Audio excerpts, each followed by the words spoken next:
Hi hello welcome back to Pallavi Shankaramurthy YouTube channel. So ತುಂಬ ದಿನ ಆದಮೇಲೆ ಒಂದು ವಿಡಿಯೋ ಮಾಡೋ ಮೂಲಕ ವಾಪಸ್ ಬಂದಿದ್ದೀನಿ, ಒಂದು ವಿಚಾರ ಹೇಳಬೇಕು ಅಂತ. ಸೊ ನನ್ನ ಜೊತೆಗೆ ಸುಮಾ ರಂಗಸ್ವಾಮಿ ಅವರಿದ್ದಾರೆ. ಸುಮಾ ರಂಗಸ್ವಾಮಿ ಅವರ ಯೂಟ್ಯೂಬ್ ಚಾನಲ್ ಕೂಡ ಇದೆ. ಏನೋ ಆಧ್ಯಾತ್ಮಿಕದ ಕಡೆ ಒಲವಿರೋ ಕಡೆ ನಮಸ್ಕಾರ ಅನ್ನೋ ಥರ ಹೇಳ್ತಾಳೆ. ಅಲ್ಲ, ನನ್ನನ್ನು ಇಂಟ್ರೊಡ್ಯೂಸ್ ಮಾಡಿಕೊಟ್ಟಿಲ್ಲ. ಸೊ ಅವಳ ಯೂಟ್ಯೂಬ್ ಚಾನಲ್ನು ಸಬ್ಸ್ಕ್ರೈಬ್ ಮಾಡಿ, ಲೈಕ್ ಮಾಡಿ, ಶೇರ್ ಮಾಡಿ. ಅವಳು ತುಂಬ ವೀಡಿಯೋಸ್ಗಳು ಹಾಕ್ತಿರ್ತಾಳೆ, ನಂತರ ಅಲ್ಲ. ಸೊ ಇವತ್ತು ನಾನು ಹೇಳಕ್ಕೆ ಬಂದಿರೋ ವಿಚಾರ ಏನಂದರೆ, ನನ್ನ ವಾಟ್ಸಪ್ ಕಾಂಟ್ಯಾಕ್ಟ್ಗಳಲ್ಲಿ ತುಂಬ ಜನ ಈ ವಿಚಾರದ ಬಗ್ಗೆ ತುಂಬ ಪ್ರಶ್ನೆಗಳನ್ನು ಕೇಳ್ತಾಯಿದ್ರು. ಅಲ್ಲಿ ಹೋಗೋದು ಹೆಂಗೆ, ಯಾವ ರೀತಿ ಪ್ರೊಸೀಜರ್ ಇರುತ್ತೆ, ಹಣ ಎಷ್ಟಾಗುತ್ತೆ, ಈ ರೀತಿ ತುಂಬ ಪ್ರಶ್ನೆಗಳನ್ನ ಕೇಳ್ತಾಯಿದ್ರು. ಅಲ್ಲಿಗೆ ಅಂದರೆ ಎಲ್ಲಿಗೆ ಹೇಳ್ತೀನಿ ಎಲ್ಲಿಗೆ ಅಂತ, ಇನ್ನೂ ನನ್ನ ವಿಚಾರನೇ ಬಂದಿಲ್ಲ. ಅದ್ರ ಬಗ್ಗೆ ನಾನು ಹೇಳೋದಕ್ಕೆ ಮತ್ತೊಂದು ಕಡೆ ನಮ್ಮಿಬ್ಬರ ಲೈಫ್ನಲ್ಲಿ, ಪರ್ಸ್ನಲ್ ಲೈಫ್ನಲ್ಲಿ ಎಷ್ಟು ಪವಾಡಗಳಾಗಿದೆ ಅನ್ನೋದ್ರ ಬಗ್ಗೆ ಹೇಳೋಕ್ಕೆ ಬಂದಿದ್ದೀನಿ. ತುಂಬ ದಿನದಿಂದ ಅನ್ಕೊತಾ ಇದ್ದೆ, ಇವಳನ್ನು ಕೇಳಿದ್ದೆ ನಾನು, ಫೇಸ್ಬುಕ್ಕಲ್ಲಿ ಹಾಕ್ಲಾ, ಏನು ಮಾಡಲಿ, ಬರೀಲಾ ಅಂತೆಲ್ಲ ಕೇಳ್ತಾ ಇದ್ದೆ. ಬಟ್ ಇವಳು ಇಲ್ಲ, ವೆಯ್ಟ್ ಮಾಡು, ನೋಡೋಣ, ಟೈಮ್ ಬರಲಿ ಅಂತ ಹೇಳ್ತಾ ಇದ್ಲು. ಬಟ್ ಇವತ್ತು ಟೈಮ್ ಬಂದಿದೆ. ಸೊ ಇಬ್ಬರು ಕುತ್ಕೊಂಡು ಇದನ್ನು ಹೇಳೋಣ ಅಂತ ಬಂದಿದ್ದೀವಿ. ನಾನು ಹೇಳಕ್ಕೆ ಹೊರಟಿರೋದು ತುಳುನಾಡಿನಲ್ಲಿ ತುಂಬ ಆರಾಧಿಸುವಂಥ ಸ್ವಾಮಿ ಕೊರಗಜ್ಜನ ಬಗ್ಗೆ. ನಾವು ಅಷ್ಟು ತುಂಬ ಆರಾಧಿಸ್ತೀವಿ. ಸೊ ನನ್ನ ಲೈಫಲ್ಲಿ ಏನೆಲ್ಲ ಮಿರಾಕಲ್ಸ್ಗಳಾಯಿತು, ಪವಾಡಗಳಾಯಿತು, ನನ್ನಿಂದ ಹೆಂಗೆ ಶುರುವಾಯಿತು ಅದು ಜರ್ನಿ ಅನ್ನೋದನ್ನೆಲ್ಲ ಹೇಳ್ತಾ ಹೋಗ್ತೀನಿ. ಅದನ್ನು ಹೇಳೋಕ್ಕೂ ಮುಂಚೆ ನೀನೇನಾದಿದ್ರೆ ಹೇಳ, ಇಂಟ್ರಡಕ್ಷನ್ ಅಂತ ಏನೂ ಇಲ್ಲ. ಈಗ ಹೇಳೋ ವಿಚಾರನ ಕೆಲವೊಬ್ರು ಬೇರೆ ಥರ ತಗೊತಾರೆ. ಅಂದರೆ ದೇವ್ರನ್ನ, ದೈವನ ನಂಬದೇ ಇರೋರೆಲ್ಲ ನಾವು ಹೇಳೋ, ಅಂದರೆ ನಮ್ಮ ಬದುಕಿನಲ್ಲಿ ಆಗಿರುವಂತಹ ಪವಾಡಗಳನ್ನು ಹೇಳಬೇಕಾದ್ರೆ ಇದೇನೋ ಕೋಇನ್ಸಿಡೆನ್ಸ್ನಲ್ಲಿ ಆಗಿರೋದನ್ನ ದೈವಕ್ಕೆ ತಳಕ ಹಾಕ್ತಿದ್ದಾರೆ ಇವರು ಅಂತ ಅನ್ಕೊಳ್ಳೋರು ತುಂಬ ಜನ ಇರ್ತಾರೆ. ಅವ್ರ ನಂಬಿಕೆ ಅವ್ರದ್ದು, ನಮ್ಮ ನಂಬಿಕೆ ನಮ್ಮದು. ಯಾಕೆಂದರೆ ಪರ್ಸ್ನಲಿ ಅನುಭವಿಸಿದವ್ರಿಗಷ್ಟೇ ಗೊತ್ತಿರುತ್ತೆ ಬದಲಾವಣೆಗಳನ್ನ ನಾವು ಎಲ್ಲಿಂದ ಹೆಂಗೆ ನೋಡಿರ್ತೀವಿ ಅಂತ. ಸಾಕಷ್ಟು ಒದ್ದಾಡಿರ್ತೀವಿ, ಸಾಕಷ್ಟು ಆ ಕೆಲವೊಂದು ನೋವುಗಳಿಂದ ಅಥವಾ ಕೆಲವೊಂದು ಸಂಕಷ್ಟಗಳಿಂದ ಆಚೆ ಬರೋದಕ್ಕೆ ತುಂಬ ಪ್ರಯತ್ನ ಪಟ್ಟಿರ್ತೀವಿ. ಬಟ್ ಯಾವುದೂ ಆಗದೆ ಇದ್ದಾಗ, ದೈವದ ಮೊರೆ ಹೋದಾಗ, ಕೆಲವೊಂದು ಪವಾಡಗಳಾದಾಗ ನಾವು ಅಕ್ಸೆಪ್ಟ್ ಮಾಡ್ಕೊಳ್ಳೇಬೇಕು. ಅದು ಎಲ್ಲಿಂದ ಆಯಿತು ಅನ್ನೋದನ್ನು ಕೂಡ ನಾವು ನೆನಪಲ್ಲಿ ಇಟ್ಕೋಬೇಕು. ಸೊ ಅಂಥದ್ದೇ ಒಂದಷ್ಟು ವಿಷಯಗಳನ್ನ ಹೇಳ್ತಿದ್ದೀವಿ. ದೇವರ ಬಗ್ಗೆ, ದೈವದ ಬಗ್ಗೆ ನಂಬಿಕೆ ಇಲ್ಲದೆ ಇದ್ದವರು, ಪವಾಡಗಳ ಬಗ್ಗೆ ನಂಬಿಕೆ ಇಲ್ಲದೆ ಇದ್ದವರು ಆದಷ್ಟು ದೂರ ಇರಿ ಈ ವಿಡಿಯೋಯಿಂದ. ಹತ್ರ ಇದ್ದು ನೋಡಿ ಟೀಕೆ ಮಾಡ್ತೀರಿ ಅಂತಂದರೆ ಮಾಡಿ, ಪರವಾಗಿಲ್ಲ. ಯಾವುದೋ ಸೊಳ್ಳೆ ಬಂದುಬಿಟ್ಟಿದೆ ಒಳಗಡೆ, ಮಾಡಿ ಪರವಾಗಿಲ್ಲ. ನಿಮ್ಮ ಟೀಕೆಗಳನ್ನು ಕೂಡ ನಾವು ಖುಷಿಯಿಂದನೇ ಸ್ವೀಕರಿಸ್ತೀವಿ. ಯಾಕೆಂದರೆ ಇಲ್ಲಿ ಯಾರ ಅಭಿಪ್ರಾಯಗಳನ್ನು ನಾವು ಬದಲಾಯಿಸೋದಕ್ಕೆ ಇಲ್ಲ. ನಮ್ಮ ಅಭಿಪ್ರಾಯಗಳನ್ನ ಹಂಚ್ಕೊಳ್ಳೋದಕ್ಕಷ್ಟೇ ಸಾಧ್ಯ ನಮಗೆ. ಇಲ್ಲಿ ಯಾರದೇ ಒಪಿನಿಯನ್ಸ್ನ ನಾವು ಚೇಂಜ್ ಮಾಡೋದಕ್ಕಾಗಲ್ಲ. ಸೊ ನಿಮ್ಮ ಒಪಿನಿಯನ್ ನಿಮ್ಮದು, ನಮ್ಮ ಅಭಿಪ್ರಾಯಗಳು ನಮ್ಮದು ಅಷ್ಟೇ. ಹಂಗಂತ ತುಂಬ ಜನ ಸ್ವಾಮಿ ಕೊರಗಜ್ಜನ ತುಂಬ ಆರಾಧಿಸ್ತಾರೆ. ನಾನು ನೋಡಿದ್ದೀನಿ ಪರ್ಸ್ನಲಿ, ಎಷ್ಟು ತುಂಬ ನಂಬಿಕೆ ಇಟ್ಕೊಂಡು ಬರ್ತಾರೆ. ಅದರಲ್ಲೂ ತುಳುನಾಡಿನಲ್ಲಿ ಇದ್ದಾರಲ್ಲ, ಅವರಂತೂ ತುಂಬ ಆರಾಧಿಸ್ತಾರೆ. ಸೊ ನನಗೆ ಯೂಶಲಿ ಈ ತುಳುನಾಡಿನಲ್ಲಿ ಆಗುವಂಥ ಸಂಪ್ರದಾಯಗಳ ಬಗ್ಗೆ ತುಂಬ ಆಸಕ್ತಿ ಇತ್ತು. ಅಂದರೆ ಅವರ ಆಚಾರ ವಿಚಾರಗಳು, ಅವ್ರದ್ದು ಆ ಸಂಪ್ರದಾಯ, ಅವರು ಹೆಂಗೆ ದೇವರುಗಳನ್ನು ಪೂಜೆ ಮಾಡ್ತಾರೆ, ಅದ್ರ ಬಗ್ಗೆ ಎಲ್ಲ ತುಂಬ ಆಸಕ್ತಿ ಇತ್ತು ನನಗೆ. ಬಟ್ ನನಗೆ ಅಲ್ಯಾವುದೋ ದೈವದ ಮೇಲೆ ಆಕರ್ಷಣೆ ಆಗುತ್ತೆ ಅಂತ ನಾನು ನಿಜವಾಗ್ಲೂ ನನ್ನ ಕನಸಲ್ಲೂ ಅಂದ್ಕೊಂಡಿರಲಿಲ್ಲ. ಬಟ್ ಆಯಿತು, ಹೇಗೆ ಅಂತಲೂ ಹೇಳ್ತೀನಿ. 1.5 year ನಾನು ತುಂಬ ಡಿಪ್ರೆಷನಲ್ಲಿದ್ದೆ. ತುಂಬ ಅಂದರೆ ಹೇಳ್ಕೊಳಕ್ಕಾಗದೇ ಇರುವಂತಹ ಸ್ಥಿತಿಯಲ್ಲಿದ್ದೆ. ಆ್ಯಕ್ಚುಲಿ ನಾನು ಯಾರ ಹತ್ರನೂ ಹೇಳ್ಕೊಂಡಿಲ್ಲ. ಸೊ ತುಂಬ ಏನೇನೋ ವಿಚಾರಗಳಾಯಿತು. ಅದ್ರ ಬಗ್ಗೆ ನಾನು ಮಾತಾಡೋಕ್ಕೆ ಇಷ್ಟ ಇಲ್ಲ, ಆ ವ್ಯಕ್ತಿ ಬಗ್ಗೆ ಮಾತಾಡೋಕ್ಕೂ ಇಷ್ಟ ಇಲ್ಲ. ಸೊ ಅಲ್ಲಿಂದ ಹೆಂಗೆ ಹೊರಗೆ ಬರೋದು ಅನ್ನೋದ್ರ ಬಗ್ಗೆ ತುಂಬ ಯೋಚನೆ ಮಾಡ್ತಾಯಿದ್ದೆ. ಅಂದರೆ ಯೂಶ್ವಲಿ ಆಗುತ್ತಲ್ವ ಈ ಡಿಪ್ರೆಷನ್ ಟೈಮ್ನಲ್ಲಿ, ಏನು ಮಾಡೋದಪ್ಪ, ಹೆಂಗೆ next, what is next route, ಏನು ಹೆಂಗೆ. ಯಾಕೆಂದರೆ ನಾವು ಯಾವುದಾದ್ರೂ ಒಂದು ವ್ಯಕ್ತಿನ ನಂಬಿದಾಗ, ಆ ವ್ಯಕ್ತಿಯನ್ನೇ ನಮ್ಮ ಜೀವನ ಅಂತ ಅಂದ್ಕೊಂಡಾಗ ಅದರಿಂದ ಹೊರಗೆ ಬರೋಕ್ಕೆ ತುಂಬ ಕಷ್ಟ. ಯಾಕೆಂದರೆ ನಾವು ಅಷ್ಟು ಆಳವಾಗಿ ಬಿಲೀವ್ ಮಾಡಿಬಿಟ್ಟಿರ್ತೀವಿ. ಅವರ ಕೆಟ್ಟತನನೂ ನಾವು ಒಳ್ಳೆತನದಾಗೆ ನೋಡಿರ್ತೀವಿ. ಸೊ ಈ ರೀತಿ ತುಂಬ ವಿಚಾರಗಳಾದಾಗ ಅದರಿಂದ ಹೊರಗೆ ಹೆಂಗಪ್ಪ ಬರೋದು ಅಂತ. ಆಮೇಲೆ ತುಂಬ ಜನ ಏನೇನೋ ಮಿಸ್ಟೇಕ್ ಮಾಡ್ಕೊಂಡ್ಬಿಡ್ಬೇಡಿ, ಆ್ಯಕ್ಚುಲಿ ಅದು ಫ್ರೆಂಡ್ ಆಯಿತಾ, ಲವ್ ಫೇಲಿಯರ್ ಏನೂ ಆಗಿಲ್ಲ, ಫ್ರೆಂಡ್ ಆ್ಯಕ್ಚುಲಿ. ಸೊ ನಾನು ಯಾರ ಹತ್ರನೂ ಹೇಳ್ಕೊಂಡೇ ಇರಲಿಲ್ಲ, ನಂಗೆ ಹಿಂಗೆ ಆಗ್ತಾಯಿದೆ, ನನಗೆ ನೋವು ತಡೆಯೋಕ್ಕಾಗ್ತಾ ಇಲ್ಲ ಅಂತೆಲ್ಲ. ಒಬ್ಬಳೇ ಇರ್ತಾಯಿದ್ದೆ, ಒಬ್ಬಳೇ ಬೇಜಾರು ಮಾಡ್ಕೊತಾ ಇದ್ದೆ, ಒಬ್ಬಳೇ ಆಫೀಸ್ಗೆ ಹೋಗ್ತಾಯಿದ್ದೆ, ತುಂಬ ಕೆಲಸ ಮಾಡ್ತಾಯಿದ್ದೆ. ಬಿಕಾಸ್ ನನಗೆ ಅದರಿಂದ ಹೊರಗೆ ಬರೋದಕ್ಕೆ ಒಂದು ಅವಕಾಶ ಇದ್ದಿದ್ದು ಕೆಲಸ ಅಷ್ಟೇ. ಬಟ್ ಅದು ಗೊತ್ತಿಲ್ಲ ನನಗೆ, ಆಲ್ ಆಫ್ ಅ ಸಡನ್ ನನಗೆ ಕೊರಗಜ್ಜ ಅನ್ನುವಂಥ ಒಂದು ದೈವ ಇದೆ, ಅದು ನನಗೆ ಇನ್ನೆಲ್ಲೋ ಬರುತ್ತೆ, ಯಾವುದೋ ರೂಪದಲ್ಲಿ ಬರುತ್ತೆ, ಈ ಥರ ಒಂದು ನಂಬಿಕೆಯನ್ನು ಕ್ರಿಯೇಟ್ ಮಾಡುತ್ತೆ, ಅದನ್ನು ಹುಡ್ಕೊಂಡು ನಾನು ಹೋಗ್ತೀನಿ, ಈ ಥರ ಏನೇನೋ ಥಾಟ್ಸ್ಗಳು ಬಂತು. ಅಂದರೆ ಇನ್ ಡೀಟೇಲಾಗಿ ನಾನು ಹೇಳಿಲ್ಲ ಅವ್ರಿಗೆ. ಅಂದರೆ ಕೆಲವ್ರು ಇವ್ರು ನಂಬಲ್ಲ, ತುಂಬ ಜನ ನಂಬಲ್ಲ ಇದನ್ನು. ಬಟ್ ಆದರೆ ನಾನು ಹೇಳಲೇಬೇಕು ಈ ವಿಚಾರನ. ಒಂದು ಸತಿ ಏನಾಯ್ತಂದರೆ, ನಾನು ಐ ಥಿಂಕ್ ಒಂದು 4 months, ಇವಳು ಗೊತ್ತು, 4 ಮಂತ್ಸು ನಾನು ಯಾವ ಲೆವೆಲಲ್ಲಿ ಇದ್ದೆ ಅಂದರೆ ಬಹುಶಃ ನನಗೆ ನನ್ನನ್ನು ನಾನು ವಾಪಸ್ ಕರ್ಕೊಳ್ಳೋದಕ್ಕೆ ತುಂಬ ಕಷ್ಟ ಆಗ್ತಾಯಿತ್ತು. ನನಗೆ ಹೆಂಗೆ ಅಂದರೆ ನಾನು ಬರೀ ಕತ್ಲಲ್ಲೇ ಇದ್ಬಿಡೋಣ, ಯಾಕೆ ಬೆಳಗಬೇಕು, ಈ ಥರ ಒಂದು ಕೈಂಡ್ ಆಫ್ ಡಿಪ್ರೆಷನ್ ಆ ಥರ ಇತ್ತು. ತುಂಬ ಜನಕ್ಕೆ ಬೇರೆ ಬೇರೆ ರೀತಿ ಡಿಪ್ರೆಷನ್ ಇರುತ್ತೆ, ನನಗೆ ಆ ಥರ ಆಗ್ತಿತ್ತು. ಸೊ ಹೆಂಗೆ ಇದರಿಂದ ಹೊರಗೆ ಬರೋದು ಅಂತ ಯೋಚನೆ ಮಾಡ್ತಾ ಇರೋ ಟೈಮ್ನಲ್ಲೇ ನನಗೆ ಕಾಣಿಸ್ಕೊಂಡಿದ್ದು ಕೊರಗಜ್ಜ. ನನಗೆ ಒಂದು ಕೊರಗಜ್ಜ ಅಂತ ಇದೆ ತುಳುನಾಡಿನಲ್ಲಿ, ಅದನ್ನು ಪೂಜೆ ಮಾಡ್ತಾರೆ ಅನ್ನೋದನ್ನು ನನಗೆ ಒಂದು ಸಣ್ಣಲ್ಲ 0.1% ಕೂಡ ನನಗೆ ಐಡಿಯಾ ಇರಲಿಲ್ಲ.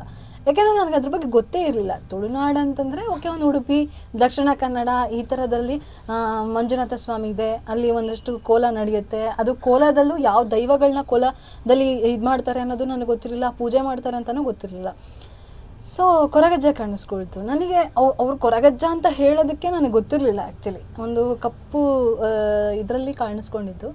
ಸೊ ನಾನು ನನ್ನ ಹಸ್ಬೆಂಡ್ ಹತ್ರ ಹೇಳಿದೆ ಹಿಂಗೇನೋ ಕಾಣಿಸ್ಕೊಳ್ತು ಅಂತ. ಬಿಕಾಸ್ ನನ್ನ ಹಸ್ಬೆಂಡ್ ಊರಲ್ಲಿ ಭೂತರಾಯನ ಪೂಜೆ ಮಾಡ್ತಾರೆ. ಅವನು ಅವಾಗ ಹೇಳ್ದ ನನಗೆ ಭೂತರಾಯ ಬಂದಿರಬಹುದು ಅಂತ. ನಾನು ಮೇ ಬಿ ಇರಬಹುದಲ್ವಾ ಬಿಡು ಅಂತ ಅಂದ್ಕೊಂಡು ನಾನು ಆಫೀಸ್ಗೆ ಹೋದೆ. ಬಿಕಾಸ್ ತುಂಬ ಕೆಲಸ ಮಾಡೋಕ್ಕೆ ಶುರು ಮಾಡಿದೆ. ಯಾಕೆಂದರೆ ನನ್ನನ್ನು ನಾನು ಹೊರಗಡೆ ತರ್ಕೊಳ್ಳೋದಕ್ಕೆ ಆ ಆಫೀಸ್ ಮಾತ್ರ ನನಗೆ ಸಾಥ್ ಕೊಟ್ಟಿದ್ದು. ಹೀಗೆ ಹೋಗಿ ಸಿಸ್ಟಮ್ ಎಲ್ಲ ಆನ್ ಮಾಡಿದಾಗ ನನಗೆ ಮತ್ತದೇ ನನಗೇನು ಕಾಣಿಸ್ಕೊಂಡಿತ್ತು ಎದುರುಗಡೆ ಅದೇ ಸಿಸ್ಟಮಲ್ಲೂ ಕಾಣಿಸ್ಕೊಂಡಿದ್ದು. ನನಗೆ ಶಾಕ್ ಆಯಿತು ಆ್ಯಕ್ಚುಲಿ. ಇದು ನನಗೆ ಕಾಣಿಸ್ಕೊಂಡಿತ್ತಲ್ವ, ಇವಾಗ ಮತ್ತೆ ಯಾಕೆ ಸಿಸ್ಟಮಲ್ಲಿ ಅಂತಂದಾಗ ನನ್ನ ಕೊಲೀಗೆ ನಾನು ಅದ್ರ ಬಗ್ಗೆ ಪ್ರಶ್ನೆ ಮಾಡ್ತಾ ಹೋದೆ. ಏನು ಅಂತಾರೆ ಇದನ್ನ ಹೆಸರು ಅಂತೆಲ್ಲ. ಇದನ್ನು ಕೊರಗಜ್ಜ ಅಂತಾರೆ, ಇದನ್ನು ತುಂಬ ಆರಾಧಿಸ್ತಾರೆ ತುಳುನಾಡಿನಲ್ಲಿ. ಇದ್ರ ಬಗ್ಗೆ ತುಂಬ ಆಳವಾಗಿ ತಿಳ್ಕೊಳ್ಳೋದಕ್ಕೆ ಹೋಗಬೇಡಿ, ಅಂದರೆ ತುಂಬ ನಂಬಿಕೆ ಇಟ್ಟರೆ ಎಲ್ಲವನ್ನ ಕೊಡುತ್ತೆ ಅಂತೆಲ್ಲ ಹೇಳೋಕ್ಕೆ ಶುರು ಮಾಡಿದರು. ಸರಿ ಆಯಿತು, ನನಗೆ 2 ಸತಿ ಕಾಣಿಸ್ಕೊಳ್ತಲ್ಲ, ನಾನು ಇದ್ರ ಬಗ್ಗೆ ತಿಳ್ಕೊಬೇಕಲ್ಲ ಅಂದ್ಕೊಂಡು ಒಂದು 2% ತಿಳ್ಕೊಂಡೆ. ಹೇಗೆ ಇದನ್ನು ಪೂಜೆ ಮಾಡ್ತಾರೆ, ಇದು ದೈವಸ್ಥಾನ ಎಲ್ಲಿದೆ, ಅದರಲ್ಲೂ ಮಂಗಳೂರಿನಲ್ಲೇ ಆದರೆ ಮಂಗಳೂರಿನಲ್ಲಿ ಎಲ್ಲಿದೆ ಅಂತ ನನಗೆ ಒಂದು ಐಡಿಯಾ ಇರಲಿಲ್ಲ.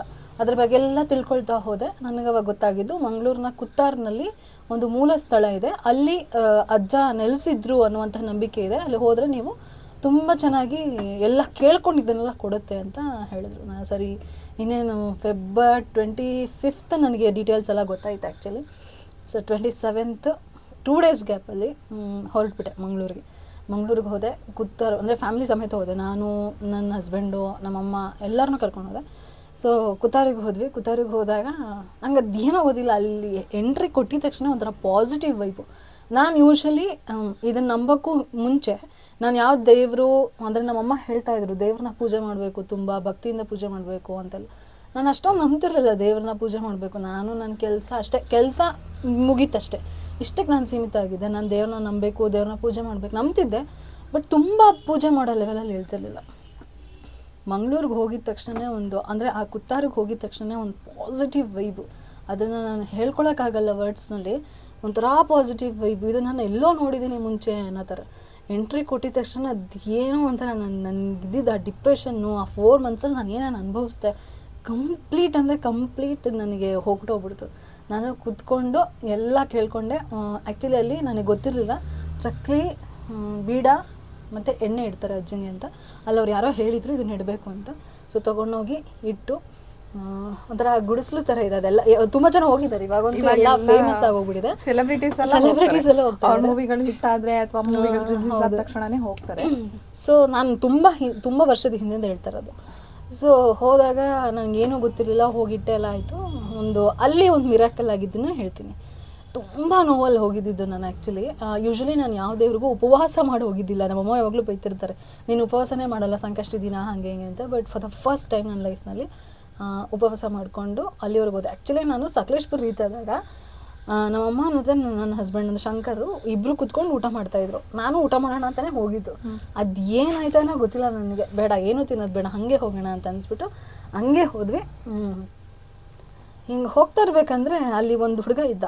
ಆ ಹುಡುಗ ಕರೆದ್ಬಿಟ್ಟು ಈ ಗಂಧನ ಹಿಡ್ಕೊಳ್ಳಿ ನೀವು ಅಂತ ಹೇಳಿ ನಮಗೆ ಯಾರಿಗೂ ಸಿಗದೇ ಗಂಧ ನಮ್ಗೆ ಕೇಳ್ಕೊಟ್ಟ. ಯಾರಿಗೂ ಸಿಕ್ಕಲಿಲ್ಲ. ಅಲ್ಲಿ ತುಂಬ ಜನ ಬಂದಿದ್ರು, ರಾಜಾಜಿನಗರಿಂದ ಬಂದಿದ್ರು, ಬೆಂಗಳೂರಿನಿಂದಲೇ ತುಂಬ ಜನ ಬಂದಿದ್ರು. ಅವ್ರು ಯಾರಿಗೂ ಸಿಗದೇ ಇರೋಕ್ಕಂತ ನಮಗೆ ಸಿಕ್ತು ಆ್ಯಕ್ಚುಲಿ. ಅದೇನೋ ಗೊತ್ತಿಲ್ಲ, ನಾವೇನು ಪುಣ್ಯ ಮಾಡಿದ್ವಿ ನನಗಂತೂ ನಿಜವಾಗ್ಲೂ ಗೊತ್ತಿಲ್ಲ. ಗಂಧ ಕೊಟ್ಟರು, ಚಕ್ಲಿ ಕೊಟ್ಟರು. ನಾನು ಅಲ್ಲಿಂದ ಹೊರಟು ಬರುವಾಗ ಕೇಳ್ಕೊಂಡಿದ್ದು ಒಂದೇ, ನಾನು ಇಲ್ಲಿಂದ ಹೊರಡಬೇಕಾದ್ರೆ ನನಗೇನಂತ ನಾನು ಇಟ್ಕೊಂಡು ನನ್ನ ಡಿಪ್ರೆಷನ್ನು ನೋವು ಎಲ್ಲ ಇಟ್ಕೊಂಡು ಇಲ್ಲಿವರೆಗೂ ಬಂದಿದೆ, ಅದನ್ನು ಇಲ್ಲಿ ಮುಗಿಸ್ಬಿಡ್ಬೇಕು. ಇನ್ನು ನಾನು ವಾಪಸ್ ಹೋದರೆ ಕಂಪ್ಲೀಟ್ ಹೊಸ ಫ್ರೆಶ್ ಆಗಿ ನನ್ನ ಲೈಫ್ನ ಶುರು ಮಾಡಬೇಕು ಅಂತ ನಾನು ಅಂದ್ಕೊಂಡಿದ್ದೀನಿ. ಸೊ ಅದಕ್ಕೆ ಸಾಥ್ ಕೊಡಬೇಕು ಅಂತ ನಾನು ಕೇಳ್ಕೊಂಡಿದ್ದು. ಮೇ ಬಿ ನಾನು ಅಂದ್ಕೊಂಡಿದ್ದೆ ಬಿಡು ಎಲ್ಲ ದೇವ್ರ ಹತ್ರನೂ ನಾವು ಇದನ್ನೇ ಕೇಳ್ಕೊತೀವಿ, ಹೋಗ್ಬೇಕಂದ್ರೆ ಮತ್ತದೇ ನೋವಿರುತ್ತೆ. ಮಂಗಳೂರಿಂದ ಬೆಂಗಳೂರು ರೀಚ್ ಆಗುವಾಗ ಬಾರ್ಡ್ರಿಗೆ ಹೋಗ್ತಾ ಇರ್ಬೇಕಂದ್ರೆ ಡೆಫಿನೆಟ್ಲಿ ಮತ್ತದೇ ನೋವು ಶುರು ಆಗುತ್ತೆ, ಮತ್ತದೇ ಕೆಲಸ ಇರುತ್ತೆ ಅಂತ ನಾನು ಅಂದ್ಕೊಂಡಿದ್ದೆ. ಬಟ್ ನೀವು ಬಿಲೀವ್ ಮಾಡಲ್ಲ, ಒನ್ಸ್ ನಾನು ಅಲ್ಲಿಂದ ಹೊರಟು ಬಂದು ಬೆಂಗಳೂರು ಬರೋವರೆಗೂ ನಾನು ಎಷ್ಟು ಆರಾಮಾಗಿದ್ದೆ ಅಂದರೆ, ನಾನು ಹೇಳಿದ್ರೆ ಬಹುಶಃ ಬಾಲಿಶ ಅಂತ ಹೇಳ್ತಾರೆ ತುಂಬ ಜನ, ಮೇ ಬಿ ನಂಬಲ್ಲ ನೀವು ಯಾರನ್ನು, ಎಷ್ಟು ಯಾವ ಲೆವೆಲಿಗೆ ನಾನು ಫ್ರೀ ಆಗಿಬಿಟ್ಟೆ ನನ್ನ ಮೈಂಡ್ ಅಂದರೆ. ಎಸ್, ಈಗ ನನ್ನ ಲೈಫ್ ಶುರು ಆಗ್ತಾಯಿದೆ, ನನ್ನ ಹೊಸ ಲೈಫ್ ಶುರು ಆಗ್ತಾಯಿದೆ, ನಾನು ಏನಾದರೂ ಒಂದು ಮಾಡಬೇಕು ಅಂತ ನನ್ನ ತಲೆಗೆ ತಟ್ ಅಂತ ಬಂತು. ಮಂಗಳೂರಿಂದ ಬೆಂಗಳೂರವರೆಗೂ ಆರಾಮಾಗಿ ಬಂದೆ, ಏನೂ ಟೆನ್ಷನ್ ಇರಲಿಲ್ಲ. ನಾನು ಬೆಂಗಳೂರಿಂದ ಮಂಗಳೂರಿಗೆ ಹೋಗಿದ್ನಲ್ಲ, ತುಂಬ ಟೆನ್ಷನಲ್ಲಿ, ಏನೋ ಒಂಥರ ನೋವು, ಕಣ್ಣಲ್ಲಿ ನೀರು ಬರ್ತಾ ಇಲ್ಲ, ಅದೆಲ್ಲ ಒಂಥರ ಫ್ರಸ್ಟ್ರೇಷನ್ ಕಾಂಪ್ರೆಸ್ ಮಾಡ್ಕೊಂಡು ಕೂತ್ಕೊಂಡಿದ್ನಲ್ಲ, ಅದು ಏನಂದರೆ ಏನೂ ಇರಲಿಲ್ಲ, ತುಂಬ ಆರಾಮಾಗಿ ಬಂದೆ. ಅಲ್ಲಿಂದ ಶುರು ಮಾಡಿದೆ, ನಂಬಕ್ಕೆ ಶುರು ಮಾಡಿದ್ದು ನಾನು ಕೊರಗಜ್ಜನ, ಇಲ್ಲಿವರೆಗೂ ಕರ್ಕೊಂಡು ಬಂದಿದ್ದೆ. ಈ ನಡುವೆ ತುಂಬ ಜನರಿಗೆ ನಾನು ರೆಫರ್ ಮಾಡಿದ್ದೀನಿ, ನೀವು ಹೋಗಿ ಹಾಗೆ ಆಗುತ್ತೆ ಅಂತ. ಯಾರ್ಯಾರಿಗೆ ರೆಫರ್ ಮಾಡಿದ್ದೆ ಪ್ರತಿಯೊಬ್ಬರಿಗೂ ಆಗಿದೆ. ಎಲ್ಲರೂ ಹೇಳೋದಿಷ್ಟೇ, ನಾವು ನಮ್ಮ ಹೋದ್ವಿ ಕೊರಗಜ್ಜನ ಹತ್ರ, ನನಗೆ ಎಲ್ಲ ಕೆಲಸಗಳಾಗಿದ್ದಾವೆ ಅಂತ. ಸೊ ಅಲ್ಲಿಂದ ಕುತ್ತಾರಿಗೆ ಹೋಗಿ ನಂದು ನೆಕ್ಸ್ಟ್ ಜರ್ನಿ ಶುರುವಾಗಿದ್ದು ಉಡುಪಿಲಿ. ಸೊ ಹೀಗೆ ಸುಮ್ಮನೆ ನಾನು ಅಲ್ಲಿಂದ ಬಂದಮೇಲೆ ನೀನು ನಂಬಲ್ಲ, ಇನ್ಸ್ಟಾಗ್ರಾಮ್ ನೋಡೋ ಕೊರಗಜ್ಜ, ಫೇಸ್ಬುಕ್ ನೋಡೋ ಕೊರಗಜ್ಜ, ಯೂಟ್ಯೂಬ್ ನೋಡೋ ಕೊರಗಜ್ಜ, ಬರೀ ಕೊರಗಜ್ಜ ಅಂತಲೇ ಬರ್ತಾಯಿತ್ತು.